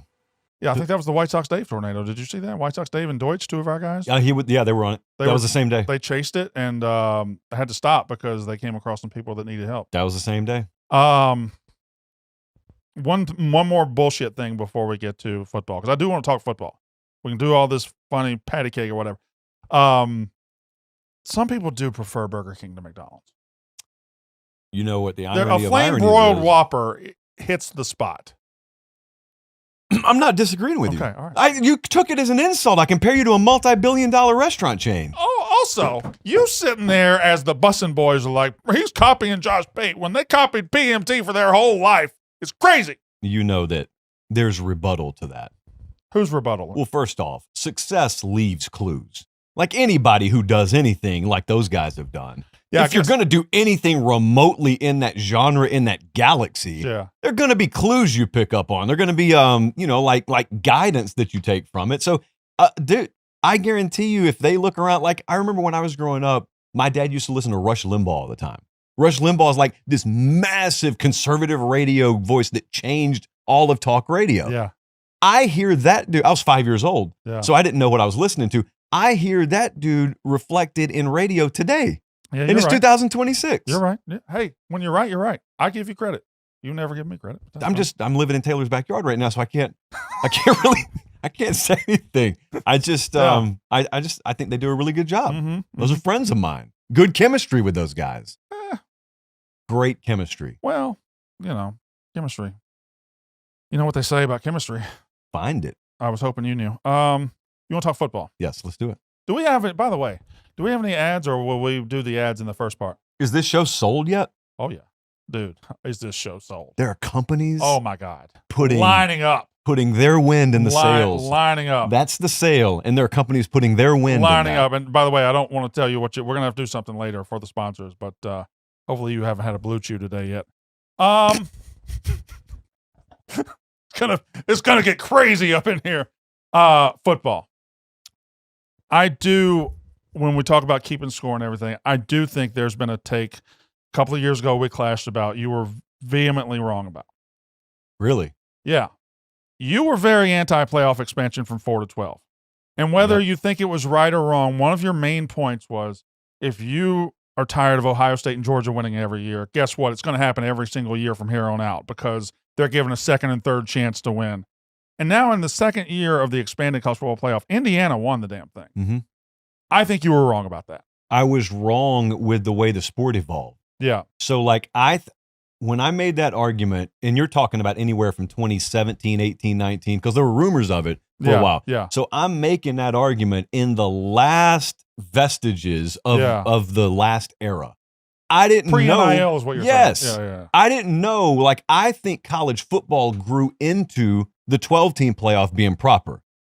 When the playoff was conceptualized to go to 12, our landscape did not fit 12. There were not 12 viable teams that I thought merited playoff inclusion when the thing was invented. I think it's like dumb, stupid luck for the people who engineered that playoff that college football sort of morphed into a sport where now I look at it and I say 12 is absolutely the right number. Yeah. So the sport morphed. I wasn't wrong, because I want you to imagine this. Imagine NIL portal don't come along. Yeah. It's the same way it always was, but we got a 12-team playoff. Same teams acquiring the talent. So go back to 2015, 16, 17, 18. I want you to look at the 9th, 10th, 11th, 12th best teams in the country, and I want you to imagine that playoff product. So I think there are years where you could point to and be right. I think there are years you could point to and be wrong. I think like 2014, remember when Baylor and TCU got left at the door? There were also some very good teams outside of Baylor and TCU that were right outside that thing. I think there are years. But that's 5 and 6. Yeah, but I think I'm asking you about 10, 11, 12. I think there are years you can go to 10, 11, 12. I think there are years you can go to 5 and 6. I think there are years if it really matters if you have the lack of a strong 1 or 2. And That's right correct. now, this thing has flattened where 1 and 2 are no longer way above everybody. Back in the old days, 1 and 2 were so strengthened and fortified by having 5 stars in their 3 deep that they could be, it didn't matter who number 5 was, number 12 was, number 21 was, they were going to crush them because that's who they were. I do think the curve has been flattened, and now the Georgias, Ohio States can't get to the point where they're unbeatable, untouchable, untiable. I agree. And that's where I think we are. Hold on. Are Yes. you moving on? Are you No. changing points? No. Keep going. Well, because I want to say, like, me and Sark got into a little bit about this spring. Yeah. Because obviously they're mad they got left out. They were 9 and 3. They got left out. Pick up that name you dropped. Steve Sark. Yeah. So we were hanging out. Yeah. And he thinks they should have gotten in last year. And his reasoning, just like Notre Dame fans, their reasoning is, we could have theoretically won the national title if we got in. We theoretically have a caliber of roster that can win the national title. So if your playoff format is such that it's leaving any team out that could have won the national title, it's wrong. It's the stupidest logic. It's the dumbest logic. Yeah. I'm not saying that all the people who say it are dumb. I'm saying there may be smart people trafficking in dumb logic, because to me, if there's a team like Notre Dame that's a flawed but legitimate contender, if they get in and they just get left out, that just means it's the perfect size. I think it's healthy to have teams right on the periphery that could have won it. I think it's healthy to be able to squeeze down and then you have a couple over here left. Because if it fit perfectly, if you were like, there are 12 teams that can win this title and 12 teams only, it's boring. Yeah. It's boring. You got to have 13, 14, and 15. Or 2 years ago when it was Alabama, South Carolina, and Ole Miss clawing each other in the SEC there at the end, we're like, we have a better resume. We have a better resume. And then none of them got in. By the way, that playoff allegedly engineered to benefit the SEC. The first three out are all SEC teams. Fascinating. Yeah. So we got that going on. And I wanted to ask you. I just won that. You didn't win that? No. You would count that as a win No, if I because- wasn't here to push back. Because you've been wrong for 2 years. Pate's trafficking and stupidity again. Here's what he When said. have I said it's that? definitively wrong. You think it. You just don't have a vernacular that's that advanced. I have a vernacular. So you drool all just over because yourself I and talk you just as a call me common names. man. I'm not Mister. I'm going to speak down to everybody with my vernacular. I have acumen. You got acne. It's in the beard. I got 2 of them. So 1-0. That wasn't 1-0. That was me pointing out where you were wrong for a couple of years, and you try to give excuses. But then me educating you how I became right. Speaking of why you were wrong because Indiana comes along and shocks the world because they do take advantage of the new world that you just mentioned. Mm-hmm. And there are certain teams that are absolutely taking advantage of that. Indiana, Texas Tech, Ole Miss, which that story is going to be old by the time this comes out. I do want to circle back and talk about suing players because I really got an issue with what's going on there. But I want to circle back because Indiana won the national title last year, meaning coming in, as we sit here, they are coming in as the defending national champion. They are one of the worst programs in history, and now they sit on top of the sport. Is Curt Cignetti and his entrance into the top layer of college football the most fascinating thing you can remember in the sport? It may be the greatest story we've ever had. It might be the greatest, maybe in sports, Josh, because it cannot be, you can't be fathomed how bad Indiana was for years. And that's just how it was. That is just how it was. When they hired a coach, they were like, you're coming to Indiana, you win a bowl game, you're a hero. This guy walks in, says, Google me, says, F Michigan, F Ohio State, says, F everybody. And within 2 years, they're the national champs at Indiana. Yeah. I think it's the most stunning story we will ever see in college football. And when he came in, he didn't even come in and go overspend on a bunch of current P4 talent. He didn't do what Lane just did. No. Which there's no problem with that, but he didn't do that. No. He just said, oh, I got some guys at JMU. They're going to come with me. He mixed his guys in with the right guys. Yeah. And don't, one of the things I hate from college football fans right now, when we put stuff out, you shouldn't read the comments. I read the comments every time. And they're like, oh, it's not that impressive. He was playing with 24 and 25-year-olds. My answer to that is good for him. True. Good for him that he figured out the lane he was going to have to figure out. Not everybody can be Ohio State, Texas, Georgia, and just stand in the 5-star line and say, here, give me another, give me another, give me another. He figured out, you know what? Those 18 and 19-year-old 5-stars are incredible, but if I got a 23-year-old grown man who's hungry, that's a better mix when you're talking about a 53-man roster, a 105-man roster, whatever it is. Well, I would ask this. Was he operating under rules different than everyone else was operating under? He was not. Did everyone else have the same opportunity Correct. to construct the same kind of roster That's that Curt right. Cignetti did? Yeah. Bottom line is, even after the roster was constructed, sure, and we got to week 1 of the season, and right before Ohio State kicked off, or right before Texas kicked off, I said, whoa, hold on. Ryan Day, Steve Sarkisian, Dan Lanning, whoever, would you guys like to trade your rosters with Indiana? They would have laughed. Not a one of them. There may be like 1 or 2 players they'd be interested in, but largely they would have laughed. So he smoked everyone. He did, and which brings me to coming into this season, I don't know what to do with him. I look at Oregon, I look at the remarkable amount of talent on that roster. I look at Ohio State, the remarkable amount of talent. I think Texas is going to be hell to deal with. But you still have to reason with that coach and that coaching staff. Yeah. In Bloomington, they've gone back to the quarterback store. They bought another one. And I say bought, I don't mean it in a bad way. But they went and got another quarterback.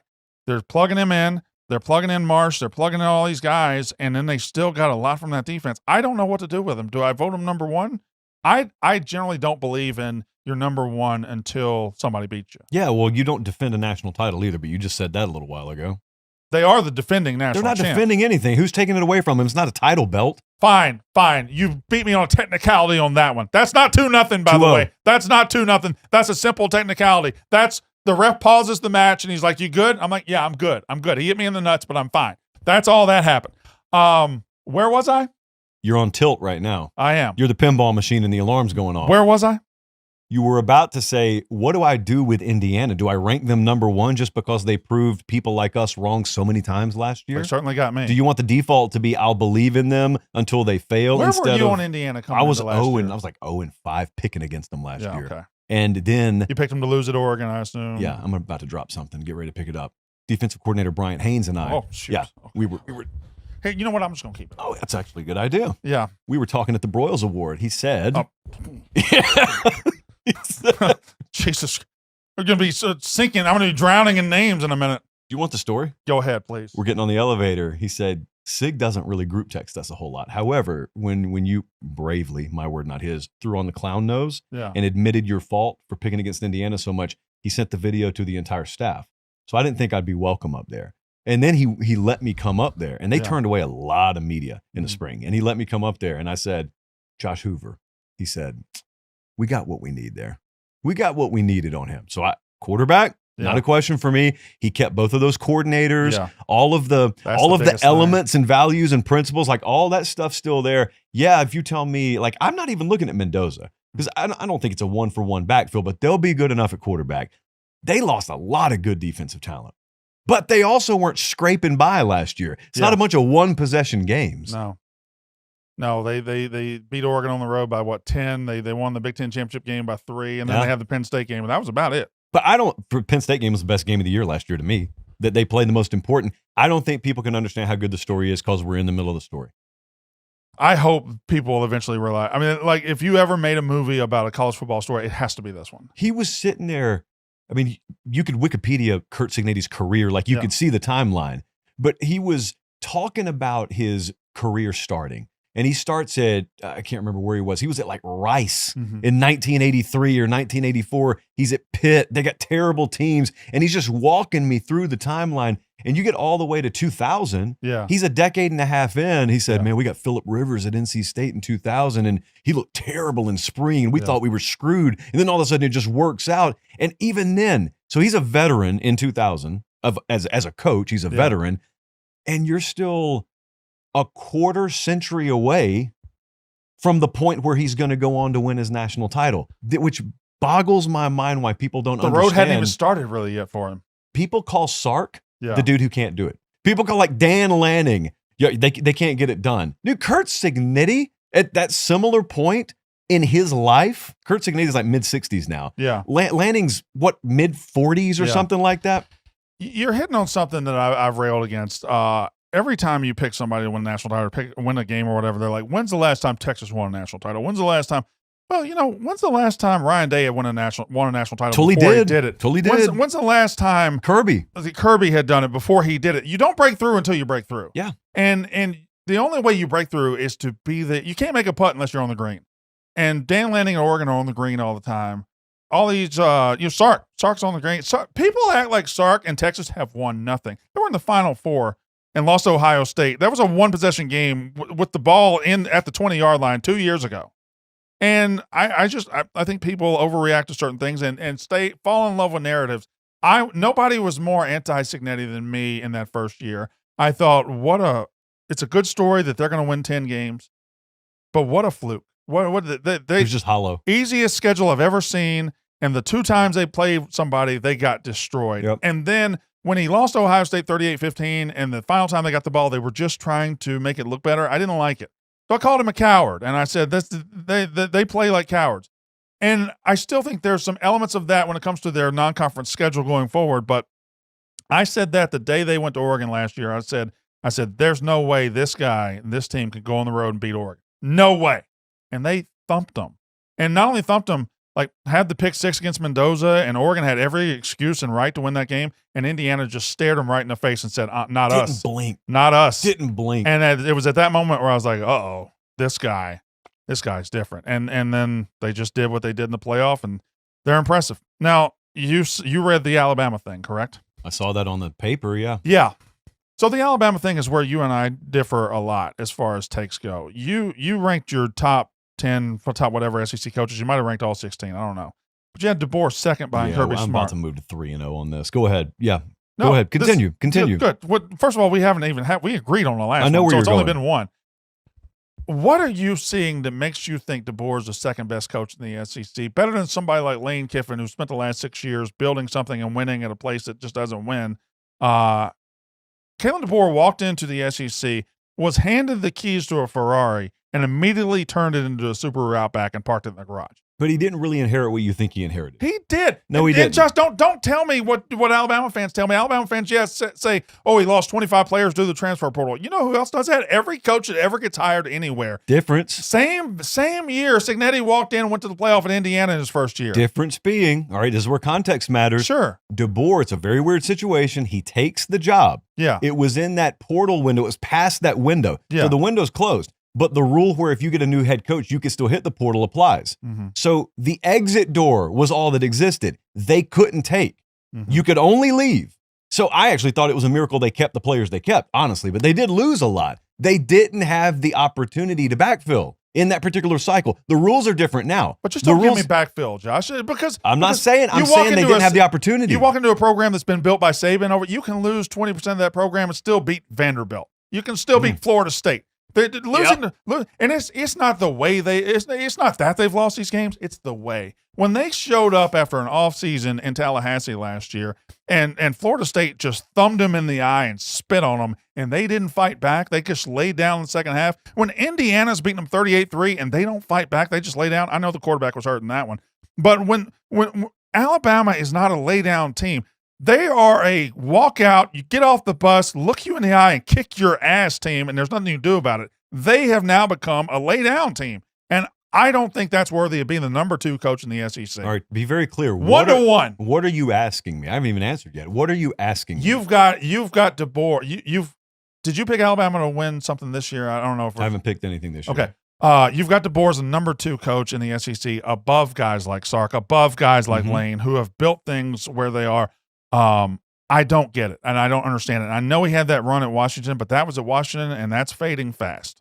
Fair. All right. I listed the criteria. Sure. It was a 3-year rolling blend of everything from on-field results to relative talent acquisition. And then when it came down to measuring him against Sark, I put Kirby above him. But when it came down to measuring him against Sark, they've had comparable recruiting classes. Yeah. People don't actually believe that, but they have. But more importantly, he's got a head-to-head against him.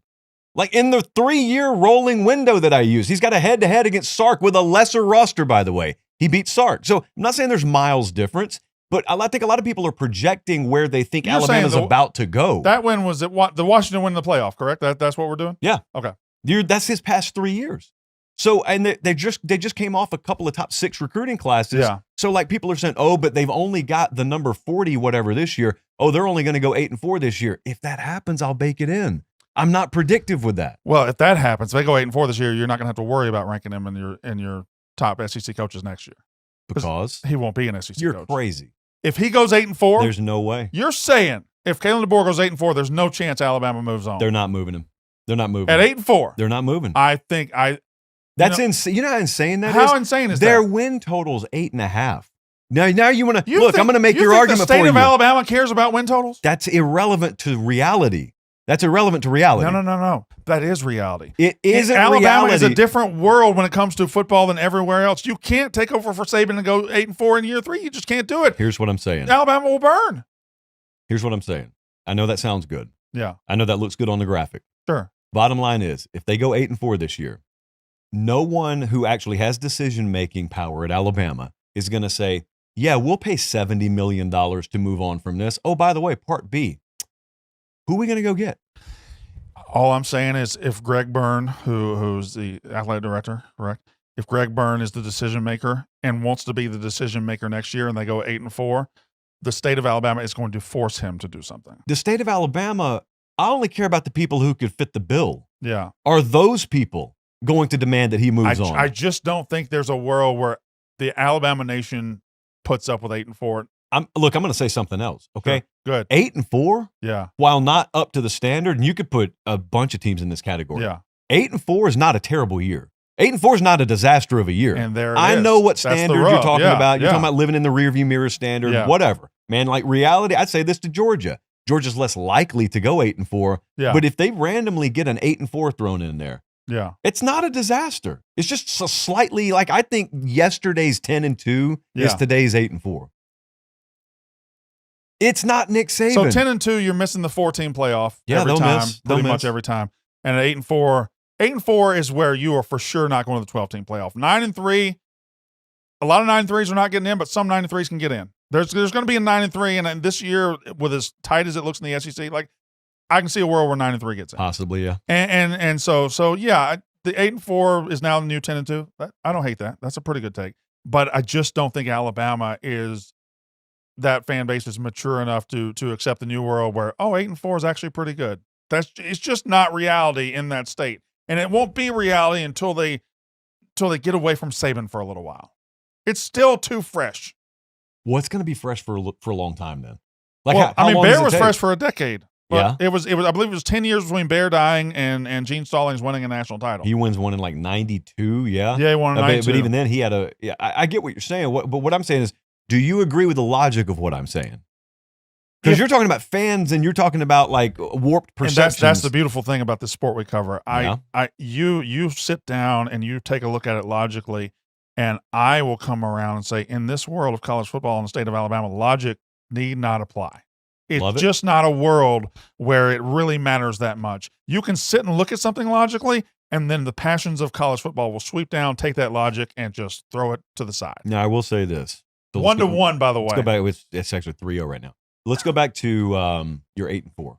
Yeah. Let's say they're 8-3. Yeah. And the Iron Bowl's the fourth loss. Uh-huh. And Golish hangs an L on them in year one. Yeah. I think they play in Tuscaloosa this year. They They do. Now that's the kind of end of year result where all the logic could get thrown out the window. You still got to come up with $70 million though. You know, we do.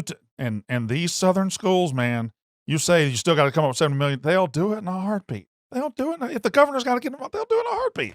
Look at what's happening in Louisiana. The governor is having balls at his mansion saying, hey, we got to get Lane a linebacker. Logic need not apply when it comes to these passionate SEC fan bases. I am cooking right now, Lukey. I'm cooking. Like Whoppers. Flame broiled, delicious, juicy Whoppers. Yeah. If you got me a Burger King sponsorship. You don't understand the methodology. Dude, if you got me a I've Burger been working for you for the better part of the last week. You have not. Yes, I have. You've been working against me. Have it your way. I got a lot here.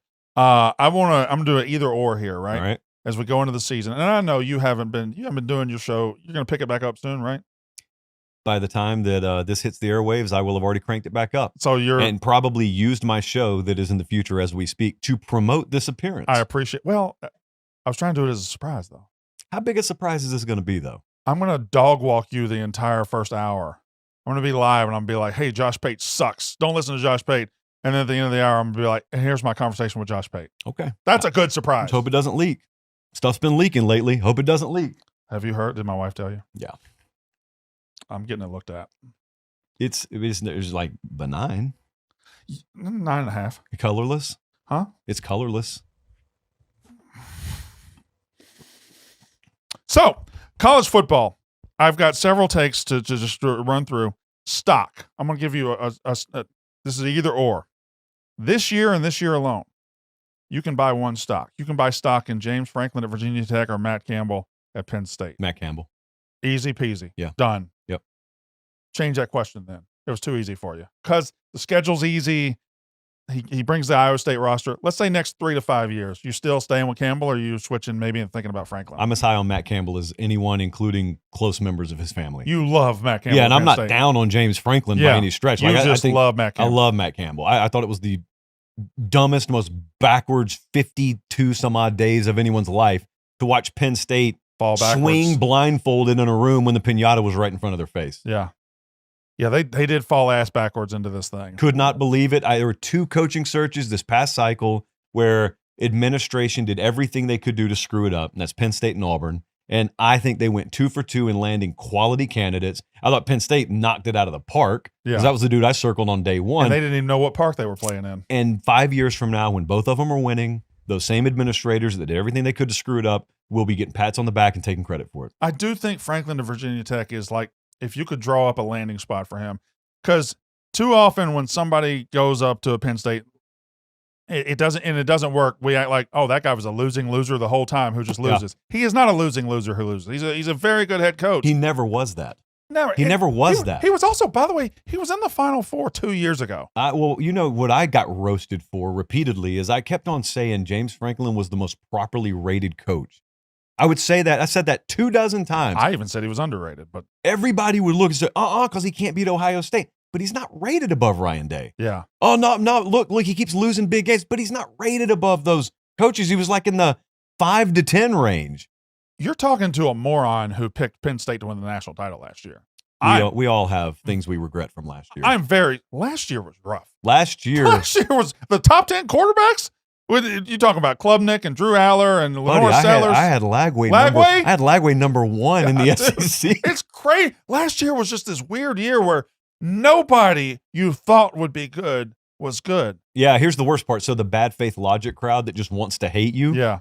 They show up in December, and like last year's the easiest year in history to cherry pick bad predictions. Yeah. Like, this guy thought Clemson was going to win the ACC. Right. Why should I listen to him? They were I'm like, preseason number 4, by the way. Buddy, did you etch your predictions in stone somewhere? Yeah. Could I look at you predicting Clemson? Could I predict James Franklin getting fired?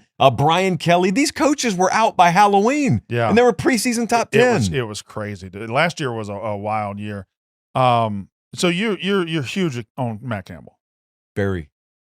But can I say something about James Franklin? I don't know what to do with Let me Matt say something Campbell. about Franklin. Yeah, go ahead. Franklin, I think one of the perceptions that may not be totally true is Franklin got access to the same kind of money that Ohio State had and that like Michigan was playing with. And I think that was only true like right at the end for him. Yeah. Now, he's still like, they should have done a lot more with that team last year. Yeah. So he got rattled and then went off the tracks pretty quickly. It's crazy, though, to then watch the whole juxtaposition of he goes to Virginia Tech and immediately the headline is, oh, someone just wrote a $75 million check. Well, it is crazy when you look at the quality Coach Franklin is, and then you look at the 4 years of Drew Aller, and Drew Aller just never really got better. Even when they would go get him, like the big story last year was the 3 transfer receivers they had. Yeah. They put him in there, and then you watch them play a game, and you're like, where did these receivers go? Where did, like, nothing.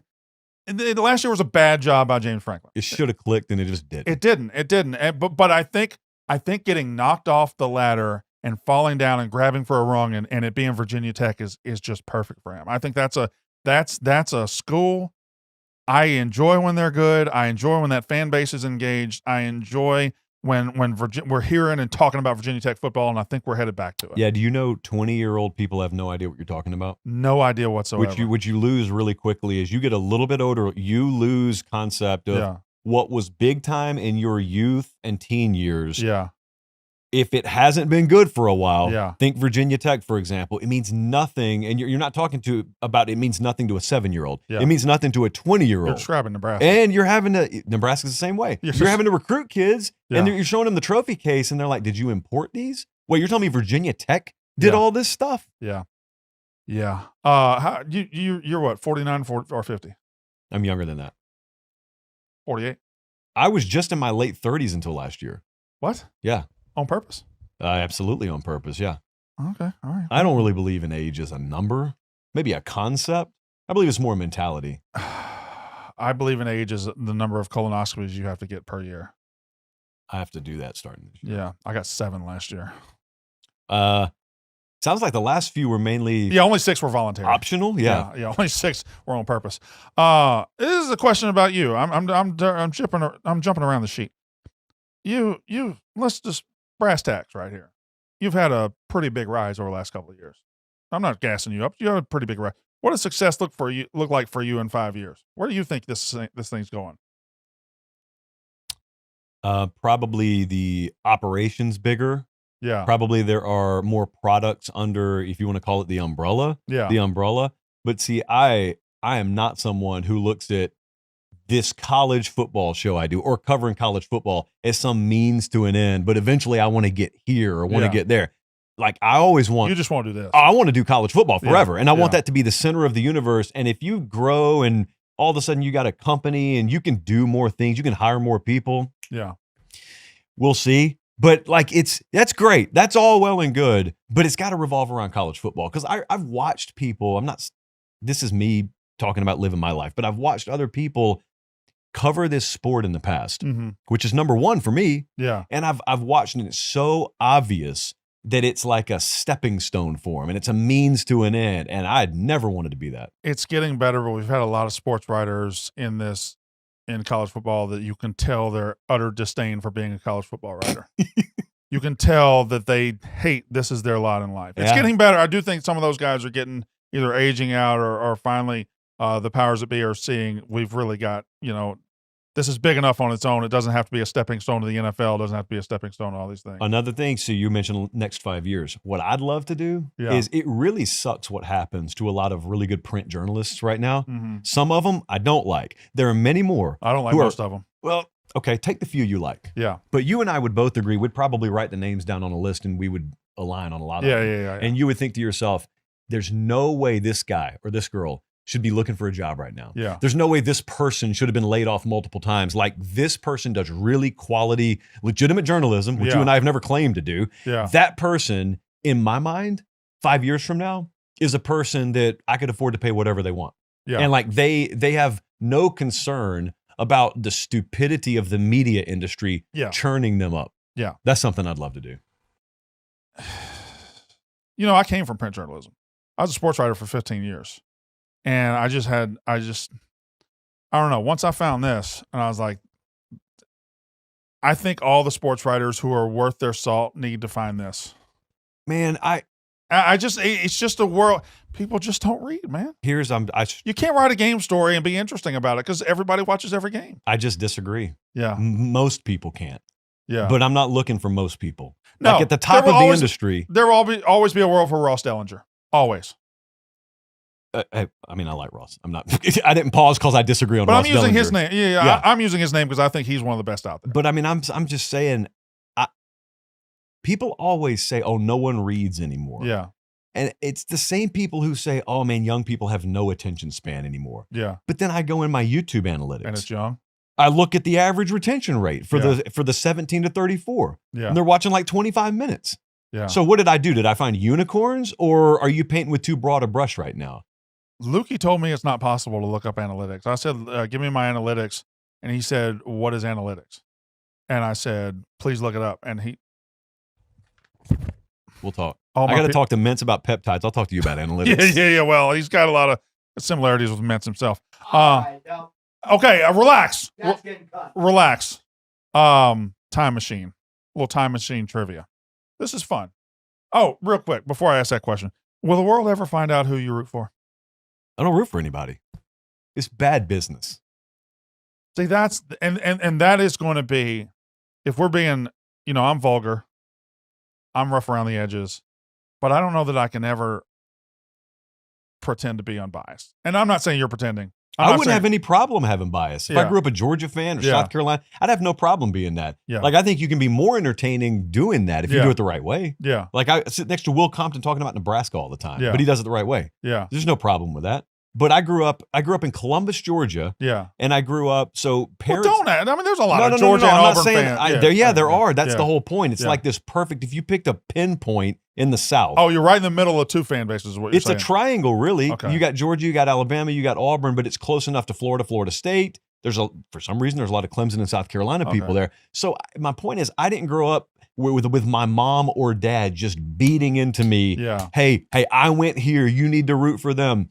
And so, like, there was a period where my aunt had convinced me to be an Auburn fan. Yeah. And then my dad likes Alabama. Mom's a huge Tennessee fan. I live in the state of Georgia. So, like, late high school years. So the recipe got mixed. I was big on Georgia. Yeah. But there was never like sustainability on that. See, I like that. But then also I realized when you start to talk in a microphone. Yeah. Even if you are the most hardcore, if I was a hardcore Florida fan in the urban years, and then urban, it starts to go off the rails for him. Sure. You realize if you could ever divorce, it's hard to do, but if you ever divorce your personal feelings with business, like what you say on air, some of the best shows you'll ever have are the shows when everything goes wrong for Florida and everything starts to go off the rails for them. I know that very well. What I wouldn't do is I wouldn't, if I were a Florida fan, go and stand on the sideline. No. That's not what I would do. No. And you're the number one pusher of this narrative, by the way. It's not a narrative. It is a narrative. No, it's not. I was at the Texas game. Me and Hardy, that's my boy. There's my name. Me and Hardy are at the Texas game. We're sitting in the in Zach Selman. He's the athletic director's. We're sitting in his suite. You were in the athletic director's suite with Hardy. Correct. Yeah, keep going. We were in the athletic director's suite. We first of all, it was 7-7 when we went up. So we were started. No, not question time yet.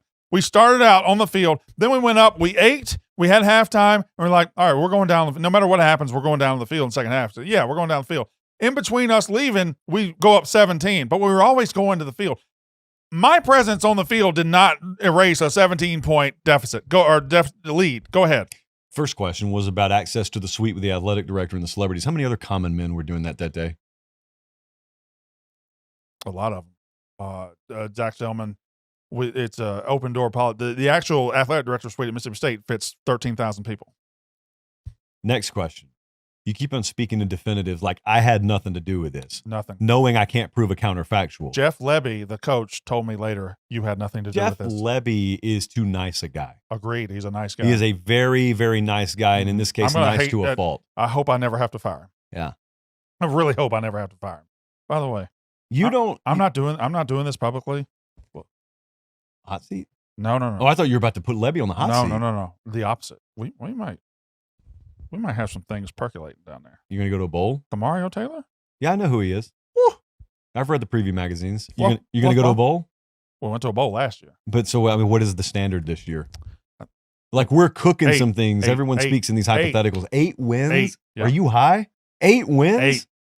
8. And you know what? We got Oklahoma and Alabama coming in back to back. We're getting one of them. And I think Oklahoma is a sneaky national title pick, but we're getting one of them. So Texas comes back from 4 touchdowns or something like that down. It was three.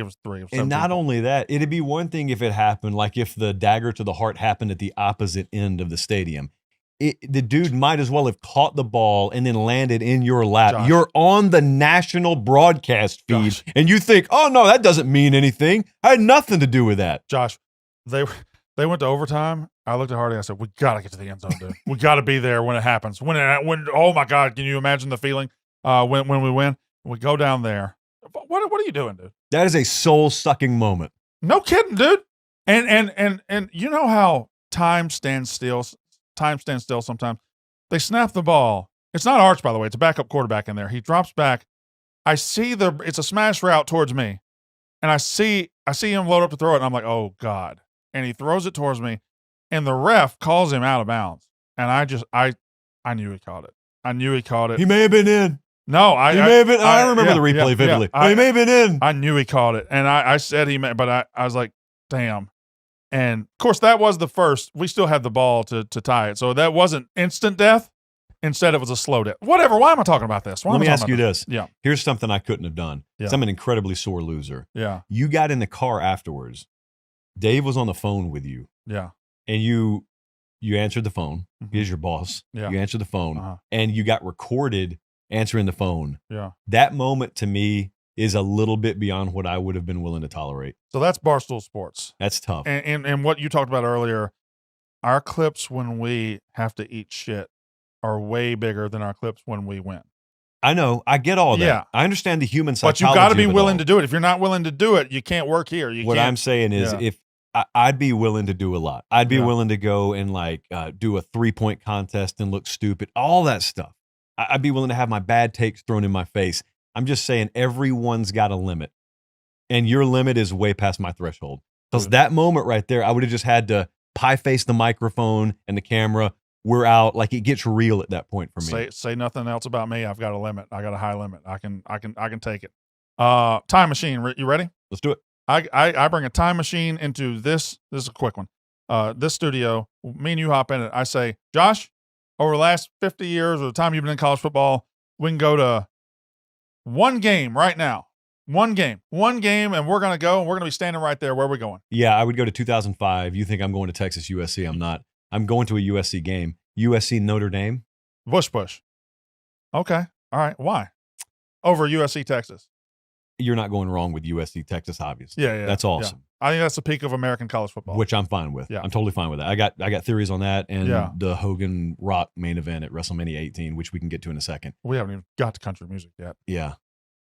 I want you to think about if you're a regular season guy, which I am, the regular season, the biggest moments in the regular season resonate in my mind more than the postseason moments. That's just the way my mind works. Yeah. I think that is the single greatest regular season, like all encompassing what I love about college football moment that I could ever remember. So I was younger, like I was a kid. Can't You're remember talking exactly how old I stadium, am. you're talking brands, you're talking Real grass still. Yeah. And they grow it up really high for that week. Yeah. But I'm thinking to Brady myself, Quinn, Matt Leinart. it's the pre-smartphone era. So like everybody's dialed. Yeah. It's Pete Carroll. It's Charlie Weiss at that point. It's Brady Quinn. It's Matt Leinart. There's superstar laden rosters, both sides.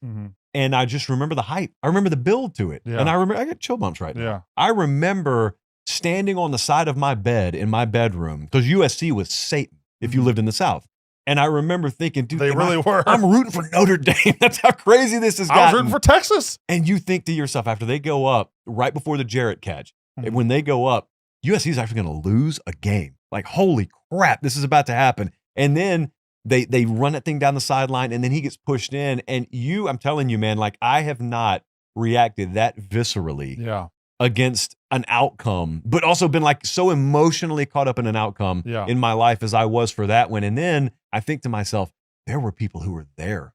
There were people standing on the field. If I could have been there, man, that would have made me a happy person. Same time machine picks us up. We leave that game. You can now put one coach into that time machine and bring into to either modern time, bring to modern times to coach your program. Any coach in the history of this sport, who you taking to bring into it right now, 2026 with us? Like any coach ever? Any coach ever? Oh, probably just Nick Saban. I'm going Spurrier. That's fine. I Are think you so. trying to have fun, or you really think he's the best of all time? I don't think he's I wasn't going best of all time. I was like, I was just thinking. I was thinking winning plus personality plus fun plus everything. Okay. All right. I just think Spurrier is a guy my whole life. If I had to pick my top 5 people associated with college football, I think Spurrier is the coaching representative. Yeah, there's a guy, ironically, at Florida right now. Yeah. If I were to take Summerall, and Summerall's he's not like tight Talked to him around the this mouth morning. right now. Yeah. Good job. Thanks. If I took him and dropped him in the 90s, where it was just, people were just a lot looser. Yeah. I think Summerall probably is misplaced. Summerall's got the kind of attitude that more fits in the 90s. Yeah. It just so happens that he's a head coach in 2026. Yeah, I could see him dropping the Tennessee Citrus Bowl line. I just don't think he cares. Yeah. I really don't think he cares. I did, speaking of sports writers, last week when John Summerall was like, if your phone had rang, if you were one of my players and it rang in the when the phone rang at SEC Media Days, he's like, if you were one of my players, I'd kick you out of here right now. Like, you're a sports writer, you're a grown man. You don't have to let him talk to you like that. I don't know who it was. I don't either. I wasn't in there. He was on WUB this morning. He was on Wake Up Barstool. I didn't talk to him personally. He was on Wake Up Barstool, and he said what happened was a guy had walked away from his computer and his phone, and the alarm on the phone went off. You can't let that happen. It's awful. It's terrible. Can you imagine the horror coming back? And the I would alarm's be going embarrassed if I did it right now. off? Yeah. Which, you know what? I whatever. Same time machine. Same time Did machine. you just break mid-thought and go to the next point? Same time machine. We're back in the time machine. We got Spurrier and Saban. We got the Bush. One broadcaster. You got one game tonight for everything. One broadcaster throughout the history of the world on this game.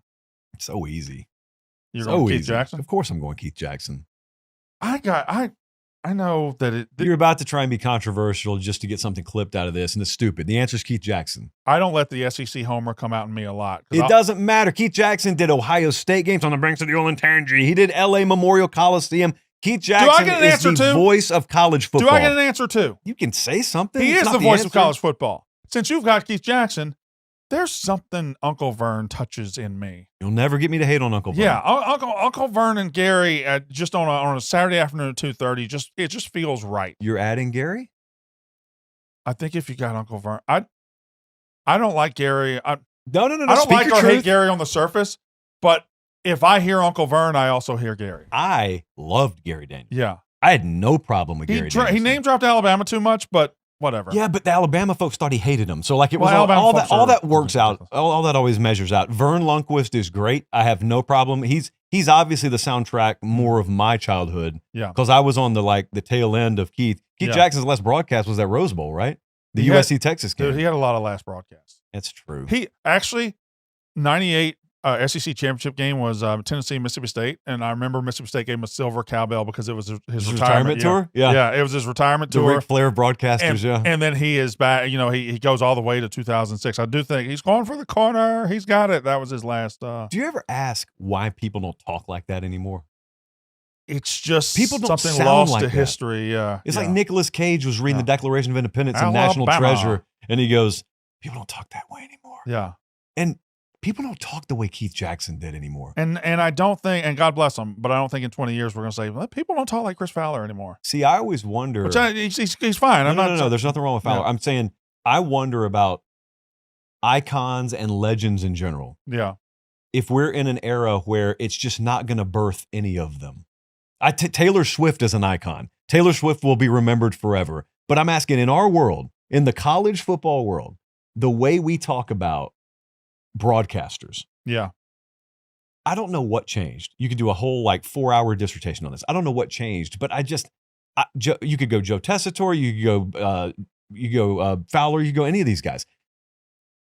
How do you get remembered that way? I think Herbie's got a chance. Herb Street's grandfathered in, though. Yeah. Kirk's grandfathered in. He's still got a lot in front of him. Though. No. Yeah. But what I'm saying is, Yeah. he existed in the late 90s, early 2000s. Yeah. So he's grandfathered in. Yeah. Who that's come along lately is going to be remembered iconic. And it may just be that you're in the moment, so you can't tell, and it'll work the same way in 2040 relative to 2026 that it always has. I guess everybody I'm going to say is somebody you say was grandfathered in because in 20 years when he's gone, we'll be like, man, you remember Gus Johnson? No doubt. You remember no Gus doubt. Johnson? You remember Herb Street? You remember Jim Nantz will be that way, but Yeah. they're grandfathered in. Yeah. You know what I think it is? I don't want to sound 80 years old, but in the era where everybody's got an opinion on everything, Mm-hmm. you've seen everyone hate on everyone.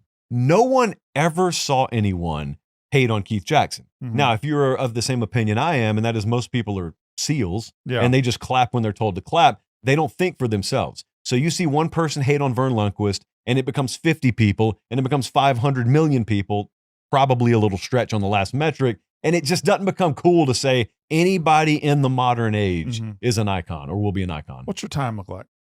I'm good. You good? Yeah. Gotta make sure we're out of here by 2 o'clock. I mean, are we allowed bathroom breaks and stuff like that? Please take a bathroom break. Okay, let's I do gotta it. pee so bad. Let's do it. Part 2 after this. Pee break over. That's behind the scenes. Josh Pate pees too. Saw a lot of friends on the way to and from the bathroom. You saw one friend. Saw PFT. Felt like more Did than you that. just name drop an employee of this company? Yeah. No, I got you to do it for me. Sitting in this company. You're like, oh, dude, I saw PFT. Do That's you my friend. know who's out there right now? Their studio is on the other side of that wall right there. I couldn't believe it. Lane Kiffin and LSU. All right. Here's where I'm at on Lane Kiffin and LSU. And there are several teams that I'm still marinating on, manipulating in my mind. I believe Lane Kiffin to be a top 5 coach in this country.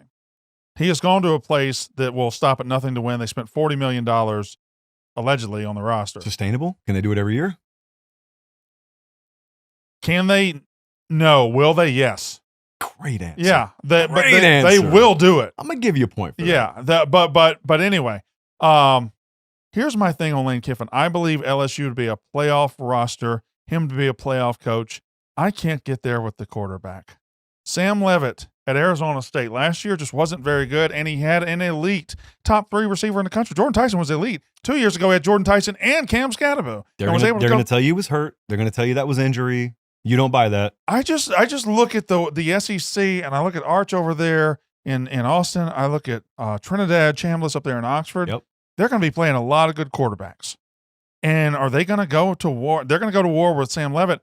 If anybody can make Sam Leavitt a very good quarterback, it is Lane Kiffin. But I want to believe they're an SEC title threat and a national title threat. I'm having trouble getting there with Sam Leavitt. What do you think about that? Yeah. All right. I've gone back and forth on LSU. So here's part one of the question. Is he just a good enough quarterback in general? Are all the health boxes checked? Let's just assume the answer is yes. Yeah. Part two to me is, can they really rely on him to do what Ty Simpson did last year, which was win despite not having a ground game at all? Yeah. LSU was the only team in the league worse than Bama running the ball last year. So think about what you just said. Yeah, like it's insane. Yeah. Oklahoma sucked running the ball last year. That's crazy. Three teams that should never struggle running the ball. So now I would say, unlike Alabama, Yeah. LSU made some hard personnel moves to try and rectify that. Yeah. Whereas Bama's hoping to just like tweak things a little bit more and whatever. So if they can run the ball reasonably well, and you're asking Sam Levitt to just make good decisions, man, keep the chains moving, manage the offense, it's a lot better chance. If you're asking him to just go superstar mode and bail you out, it's not who he is. It shouldn't be the expectation. Yeah. And he shouldn't be called a bust when he can't do it. Yeah, if they plan to be in a 45-42 shootout in Oxford in September, that's not the roadmap here. No. The roadmap is physically battering teams, and he comes over the top with a couple of touchdowns. I noticed you skipped over the week 1 game. Clemson? Non-issue?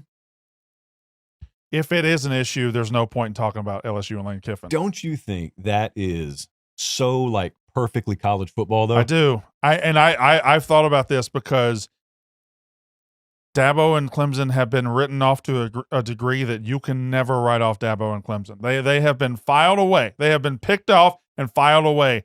And Dabo's not a file guy. No. You can't throw him out. And I know we're sitting on now 8 years since the last national title, but for all the dreams and aspirations LSU has to come out in week 1 and Clemson, it's not the team I would want to have my debut against. I just don't know how it happens. I look at last year. Yeah. I'm talking about Clemson. I look at last year. Everything was there. Everything and was there. I remember saying, if I were a Clemson fan, I wouldn't even pay attention to 2026 because it was going to drop off after 25. Yeah. And I was saying to myself, that's why it's so important to cash in this year. And they didn't cash in this year. And like the thought is, oh, well, we'll rebound this year.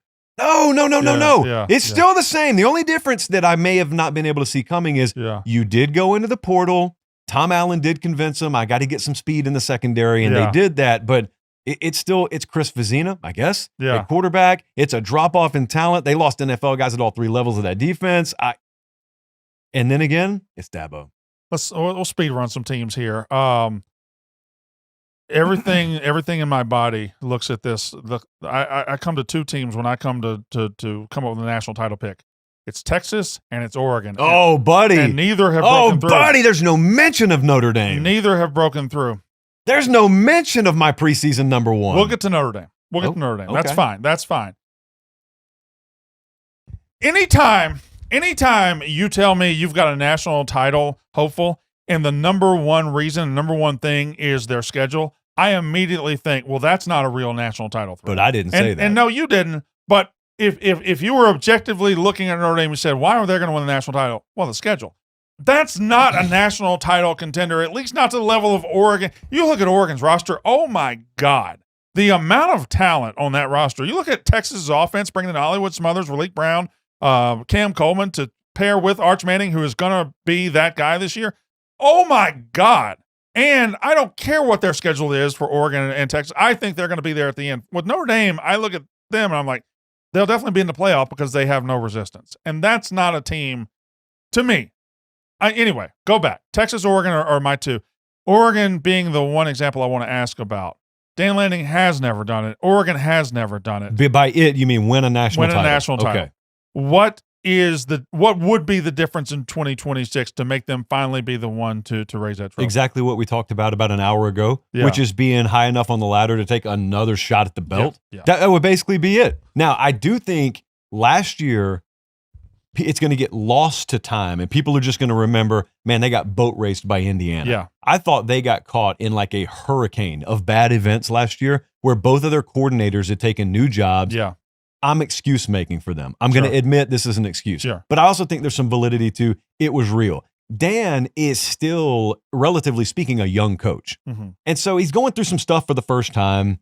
They managed it the best way they could. Now, Indiana probably beats them anyway. Yeah. But what I'm saying is they were ill prepared to even play the game.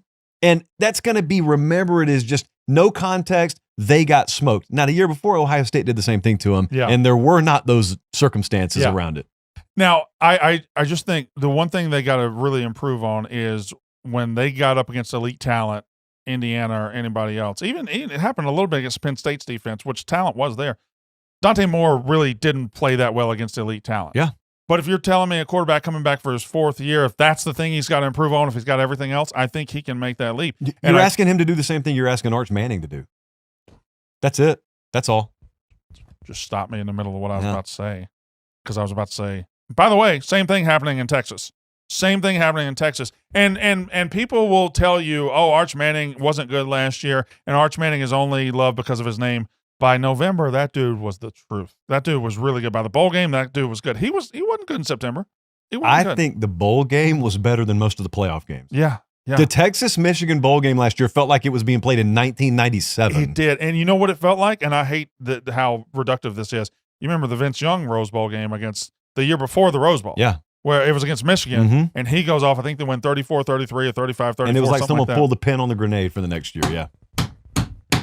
Yes. It was like somebody pulled the pin on the grenade, and I think the pin's been pulled on the grenade again. And I think this Texas, they can't be bad. They can't fall short. With that, the amount of offensive talent they got. Do you think there's a world Two where... first-round tackles. You think there's a world where people, and maybe including us... Yeah. Do you think there's a world where people just go through all of July and all of August, and they try and run these 1,000 scenarios in their mind, and like arriving at Texas winning the SEC requires them to like jump over all these mental hurdles, and they win these close games, and then Texas just goes and scorched earth on the entire SEC? I think it's very possible. I think people are in love with past champions. People are in love with, if you have not won recently, they can't fathom a world where you win. Well, right now, the ones we have knocking on the door the loudest are the ones who've never been inside the house. I agree. I think we could have a Final Four of guys who have never won a national title. Freeman. You could have Freeman. You could have Sark. You could have Lanning. Who would be our fourth? Well, you're the one that said 4, so you're going to have to provide. But I'm saying Kiffin could be there. You could put DeBoer there. You could put Brent Venables there. Point being, Lincoln Riley, whoever. You have a number of guys out there with playoff capable rosters. Lincoln Riley's interesting. I am talking myself into it. You love him? Yeah. I mean, quarterback, defense is added a lot. Lincoln Riley's whole situation is interesting right now. I'm just telling you that's a unique situation at USC. This is a year. There's not a monster sitting on top of this sport. And I know Indiana just won it, went 15-0, but there's not an Alabama 2010 roster or 2011 roster sitting on top of the sport. There's not a Georgia 22 there roster. Won't be. There won't be, right? So we come in. There are so many interesting possibilities. Oregon breaking through is interesting. Texas breaking through. Notre Dame is a team I don't know that I am going to be able to believe in. I would pick Notre Dame to win the SEC. I want you to. Well, they don't play in the SEC. But that would be a crazy pick. I'm saying if they played in the SEC this year, because Texas is the SEC. No. That's true. Yeah. You made a good point. Mm-hmm. You know how rarely I say that. You made a good point, and you said, "Oh, people are just picking them because of their schedule." Yeah. Some people are. Yeah. But see, here's the thing: if the who won the Super Bowl? If the Seahawks came to college football this year and played Notre Dame's schedule, that'd still be the Seahawks. So your schedule does not necessarily explain how good or not good a team Fair is. Enough, yeah. Although there's room for schedule debates. Yeah. Notre Dame is a unit.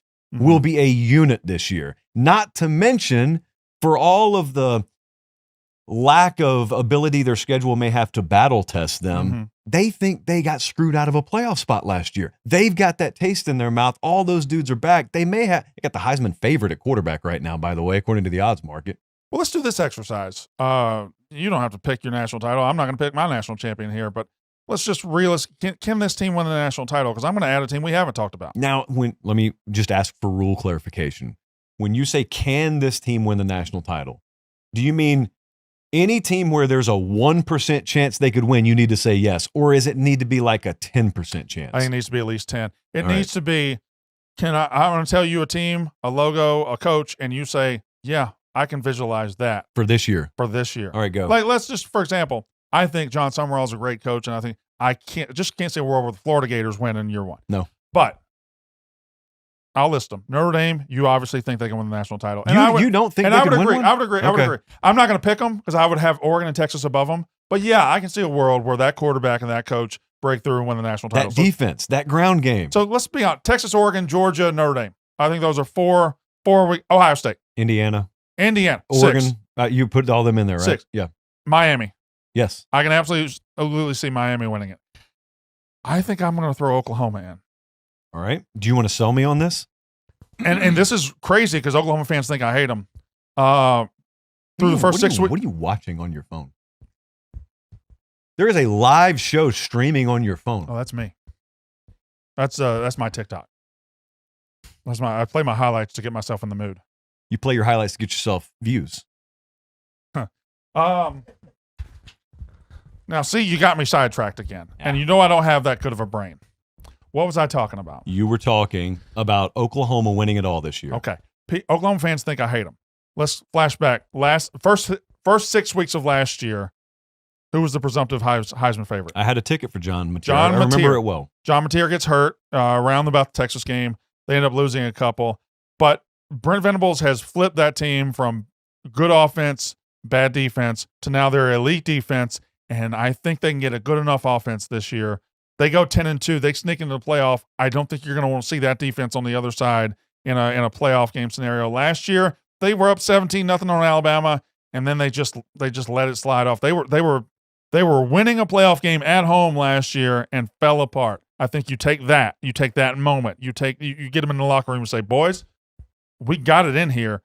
Don't ever let that shit happen again. I don't have a problem with this. And I think Oklahoma, with the quarterback, they got, who's the receiver? Satania. Running back, I would like to see a little bit more explosiveness and home run, but it's good enough.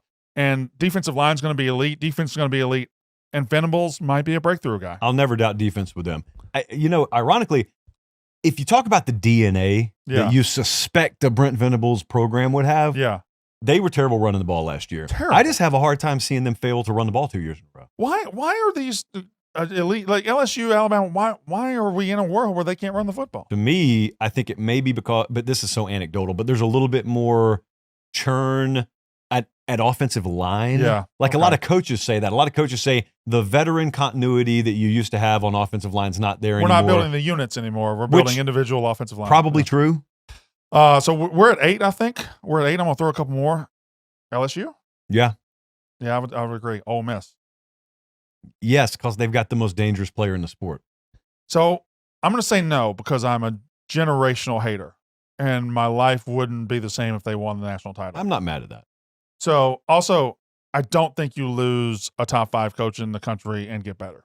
I just don't think it's possible. And his play caller. And the backup play caller. Oh, yeah. Well, Lane was a play caller up until last year, right? And then Charlie Weiss Jr. took over as play caller. You know what I think is going to happen for Ole Miss this year? Yeah. Even as I admit I'm high on them. Sure. Football seasons are long. Mm-hmm. And Pete essentially had to chug a Red Bull and go through a few games last year. Yeah. And it may have seemed like forever in the moment. He had the Incredible Hulk in the middle of a playoff run. Yes. You go, they play Louisville week 1 in Nashville. I agree. Yeah. Louisville's a very big sleeper team of mine this year. You go through that. You got LSU 2 weeks later. You've got to go to Gainesville immediately after that. There are 3 really losable games in the first month. And that's the whole thing. By that point, it's only October. Also, if you lose the LSU game, that's like 2 losses. Look, I wonder where their mind's going to be win or lose for that Florida game. Yeah. Like, that's why Summerall, man, Summerall's in a situation where they play Auburn. He's going to all shucks his way into that their game. First conference game is on the road at Auburn, and that's week 3, same time LSU's playing Ole Miss, so no one's going to really watch it all that much. And then he comes home, and they get whatever version of Ole Miss that is. That Ole Miss has to go down to the swamp, and Summerall could just be sitting there 4-0, 5-0 going, man, would you believe this? Dude, we were sitting there on Web this morning, and beside his face, they showed the Florida schedule, and I nudged Debo. I was like, wait a second. They could be 6-0. Yeah. Like they could, and then it gets dangerous. It gets bad. Sure. I think it's like Texas, Alabama, Oklahoma, or something like Georgia, Alabama, Oklahoma, Play Georgia, Texas, Oklahoma. I thought it was such a missed opportunity. So Jacksonville's under renovation, not the city, maybe the city too, but the stadium. Yeah, Jacksonville City's been under renovation. They could have done a 2-year home and home with Georgia, Florida. Yeah. And instead, they're taking it to Mercedes-Benz Stadium and Tampa, I want to say. It would look so great between the hedges one time and then the swamp. We the other screw time. stuff up. Such a layup. We're so stupid. Especially you. Texas Tech. No. Yeah, I agree. Here, I think it may look shockingly similar to last year. But where roll through the Big 12 and get. I don't know that they're going to roll. Well, the Big 12 would be better. But let's just say they go through, they win the conference. Yeah. I still think you run into a brick wall because your quarterback position doesn't measure up once you get to the postseason. Still a mile behind the other halves in the sport. And they do. Joey McGuire's great at clipping this stuff, Love and it'll Joey play in McGuire. their building. I mean, I've walked in their building and seen me picking Kansas to beat them a couple of years. So I'm happy for him to prove me wrong because I actually love the program. Did you just name drop yourself? On hype videos in the building, yeah. Yeah, you name dropped yourself. I've been on hype videos. Yeah. It's usually me looking like a fucking fool. Yeah. Okay. Are we done with the teams? Who did we miss? Did we miss anybody? You left Alabama out. You left Georgia. Okay, You mentioned Georgia. You Georgia was in the top first four. Alabama. Man, it's really tough. I lean no. Here's my only problem. Yeah. They may have like a superstar at quarterback. Yeah. Still a freshman. He's a first year player. He wouldn't be a true freshman. But I said a freshman. He'd be a redshirt freshman, right? Redshirt freshman. That's a freshman. I don't even count red. I don't say that anymore. I just say year player. Okay. Because of the portal. Second year player is what you're going with. If that happens, I'm just saying there are going to be holes on that team. Yeah. I just want to bake in this like safety net type mentality that I have, saying yes or no on this. Yeah. I want to bake in the possibility Keelan Russell could just explode, and then you're watching him saying that's a flawed team, but man, he's making up for a lot. Yeah. I think there's a world. You know what? I'm not going to go back on what I said earlier. Like 8-4 gets him fired, but 9-3 missing the playoff, but Russell being a star. Yeah. Amps him up for the next year. That's why I'm starting. I was all Russell in spring. I thought he was going to be the guy. Yeah. I'm starting to maybe go a little bit more towards maybe they start the season with Austin Mack. You go Mack for a month, and then it transitions. Yep. We got about 10 minutes here. I know your time's valuable. My time's more valuable. I'm going to ask you a very blanket, generic question. I want you to answer it. Is college football better or worse in 10 years from right now? That's a lot. That's a lot of question I just laid on your chest, your meaty chest. Is that all? Is that like just no carbs or what? Is just working out? I'm really deep in thought. Leave me alone for a Sorry. second. Sorry. What do you think, Luca? Do you think that's just no carbs? I think it might be. I think it's implants. Mm-hmm. Peptides. Peptides. Hey, Pate! I want to talk to you about peptides. Eileen never said, why does Orgeron want to talk to me about peptides? That's Mitzi. I think we will have gotten out of. We are it in may be better. A lawless world that I just believe within 10 years somebody's going to get a hold of it. It may be better. Yeah. It may end up, I'm not saying it's bad right now. I'm not a No, doom it's and not gloom bad. guy. It's not bad. I'm not a doom. Now, some people say it's the best it's ever been. Maybe I'll slightly disagree with that. But then again, your prism that you view the sport through may be different than mine. So it comes down to personal preference. I'm saying we're never going back to pre-portal, pre-NIL. Okay, so the sport's never going to get unflattened. Now, what could happen is the SEC and the Big Ten, I don't know what's going to happen with this bill, but like maybe they gobble up all the value properties. But see, someone said that to me the other day. They said, what if the SEC and the Big Ten expand further? If we were to like pull a chart down right now, and I could just draw this for you, map that out for a second. What if it happens? Yeah. What if North Carolina, Florida State, Virginia Tech, or whatever go to the SEC? What if like Notre Dame and a bunch of them went to the Big Ten?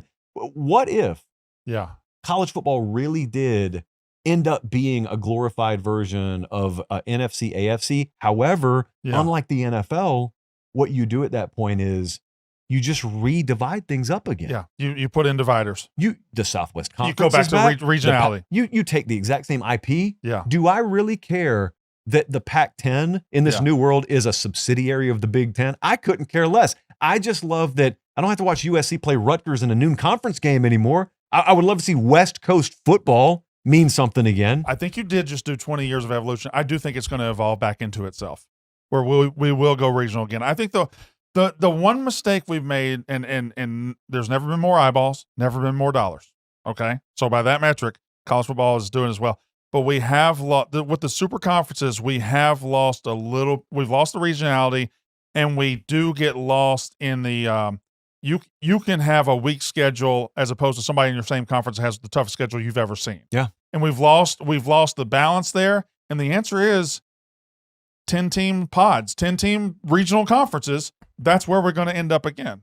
And I do wish we had, I miss Jefferson Pilot Sports. I miss Vanderbilt and South Carolina. 11:21 a.m. kickoffs. With the Daves on either Yeah. 3 Daves. I miss that. And I don't think we'll ever go back to that again. But regionality is NFL doesn't have regionality. Major League Baseball doesn't have regionality. And doesn't care about it. College sports had it, and I think we will eventually go back to it. Yeah, I just think there's a way for your worst fears to be realized, because a lot of people's worst fear is the SEC and the Big Ten gobbling up everything. I think there's a world where that could happen. Yeah. And then things get just basically relabeled the right way and redistributed the right way. And yeah, at the end of the day, it's two mega powers running the sport. But from the business side, as long as you can pull that curtain down in front of the business side and put what I want as a fan on stage, I don't care. My worst fear is a heart attack. Well, some of us make different kinds of decisions, so we have to worry about different sorts of things. I eat a lot of butter and sugar throughout the day. Yeah. I'm not going to take up any more of your time. I appreciate you. Thank you very much. Oh, wait, are we done? Well, it's almost 2:00. Oh, you have to go somewhere. You said you had to be done 2:00. A driver will be out there whenever I walk out. Don't big time. My driver's waiting for me too. Yeah, I'm fine. But if you're done, if you're out of things to talk about, it's the greatest sport in the world.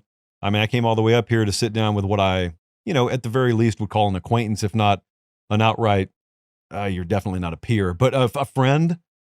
I could go home. I could do that. You know good and damn well that we got a time crunch here. You know good and damn well there's nothing I can do. You know what? 15 more minutes. Fine. 15. I did the whole sheet. What do you want to talk about? What do you, Josh Pate, want to talk about? I got to make sure we didn't close on the house. Hold on. Driver's here. When I say I hate you, when I say I hate you. All right, let me talk to you about something. Let me talk to you about something. Okay, No, it's my floor now. All right. The facade around Garth Brooks and Trisha Yearwood. Go. I don't think this is a hot take, but to the unwashed who don't know me, it would come off as a hot take. I think it is the facade that makes the least amount of sense to me. Garth Brooks. Mm-hmm. I'm not a Garth Brooks hater. Dude's got several songs I like. But that's a far cry. Me saying Garth Brooks has got several songs I like is a far cry from me saying the 90s made sense to me. Like that, he's a great live performer. I understand why he became a megastar. Yeah. I don't view Garth Brooks that way. Like if you told me catalog for catalog, I'm going to offer you Clint Black or Garth Brooks. For my personal taste, I'm taking Clint Black. I'd take Tracy Lawrence. I think that's patently absurd. And I love Tracy Lawrence. I love Clint Black. Garth's going 25 deep of absolute bangers. And you're throwing Trisha Yearwood in there? Hold on. Finish on Garth Brooks. They just happen to be married. This has nothing to do with them being married. Sure. You texted me a couple weeks ago and you said, you know what? I'm not sure Trisha Yearwood has the hits and has the songs people act like she has. You texted me that. I said that I think my exact words were, We Danced Anyway by Dina Carter is better than anything Trisha Yearwood ever did. And that's you taking your hipster brain and saying something is underrated over here, therefore it trumps something over here. Over here, She's in Love with the Boy is a top 10 90s country song. I don't doubt that it... We Danced Anyway is very good. That's a fact. That's a chart fact. It's a very good song. I love We Danced Anyway. That's a great song. It's not a good song. It's a great song. It's a very good song. Trisha Yearwood has that. She's got Walk Away Joe. She's got... Don Henley carried the song. X's and O's. You know my thought about Walk Away Joe. Don Henley did not carry Walk Away Joe. Don Henley carried any song he was ever a part of. Not... Yes, probably, yeah. It's a fact. For most of them, but not that one. Not Walk Away Joe. I think the best 90s female country song is Maybe It Was Memphis. And I don't know. Oh, yeah. You floated this to me the other day. I think that's... It's not even Pam Tillis's best song. No. Just don't stop. That's where you just try. Oh, I know more than you. So I'm going to say that's not Pam. Maybe It Was Memphis is the best song in the 90s by a woman. You tell me a better one. Well, Little Past Little Rock by Leanne Womack. And that's just off the top of my head. Fuck. That's a good song. That's a really good good ass song. I like The Fool. The Fool's good. The Fool's good. The Fool, it makes perfect sense why that one would be on your You're a Shania guy. Your short list. I'm a Shania guy, but I'm a Shania guy in a different way than you like the Come On Over 1997 craze. Yeah. Although Rock This Country is a very underrated song from that album. You're not a Whose Bed Have Your Boots Been Under? I'm fine with that song. Yeah. I think if you're not in it for love, it's like one of the great country songs of all time. I get fired up listening to that. But Shania Twain's on the Twister soundtrack. Yeah. So like that's the kind of street cred you get from me that only a few people get. How come in the new Twisters movie, they didn't kiss at the end? That's a great question. I thought, I'm just dying for that kiss. Just kiss. It's a great Kiss question. already. Certainly, there's Ellen another Hunt one and Bill coming. Paxton were covered in sewage mud at the end of the first Twister. They kissed. Yeah, they were just covered. You know what I also didn't like? And you know I could go for a long time on this. I didn't love that there was no callbacks. There was no callback, and there was no reason for it.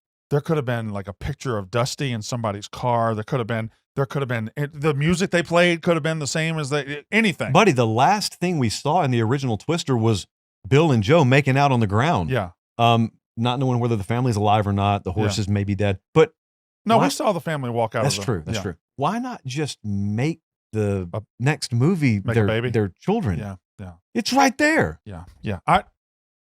I didn't hate the Twisters movie that we just saw, that came out last year. My biggest issue with it is there's a tornado outbreak going on, and people just go to the rodeo. Oh, buddy, that's the same thing with the drive-in movie. The drive-in theater. movie. Yeah. They're just at the drive-in. They know there's an outbreak going on. When an outbreak comes in Oklahoma, people know. And they're like, well, now, wait a minute. Wait, I'm not going to the rodeo tonight. They're not even going to have the rodeo We're tonight. letting school out early today. Right. Yeah. There's no way I'm going to the rodeo. And these people are sitting at the rodeo, and the wind starts picking up, and they're like, hey, no. Hold on a second. Wait a second. Oh, This it's not isn't just right. it's not just that it's the citizens. Yeah. It's that It's the weather seasoned people. store like Yes. Glenn Powell is at a rodeo going, is that a leaf? There's a tornado coming at his face, and this storm chaser is like, I wonder what this rodeo cowboy's like. That bothered me. But I, like you, in 1996 when Twister came out, I saw it on the opening night. I left the theater at like 9:30. I saw the 7 o'clock. I went home. I got my friends Matt and Ken. I said, get in the car. We got in the car, went to the midnight showing. Yep. I was like, you have got to see. You're not going to believe what this Dodge Ram did, dude. You're not going to fucking believe what this Dodge Ram. And then at Blockbuster in my town, I talked them out of the Twister, the big The poster? the poster, and the cutout. Yeah, I did the same thing with Tommy Tuberville back in the day. Did At you? gas You got a station, yeah. Tuberville. I got a Tuberville cutout of him holding a Coke. That's case. weird. That's yeah, way really weird. weird. Your Yeah. story's better. Yeah, much better. Country music, anything more?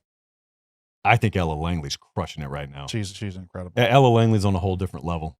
She's incredible. At the same time, Choosing Texas is now in its 16th week of #1. It's not a top 3 in my opinion for her. And Choosing Texas is a good song. Yeah, I'm a Dandelion. Dandelion's good. Broken, I was just Yeah. listening to this She's good. morning. She's good. She's damn good.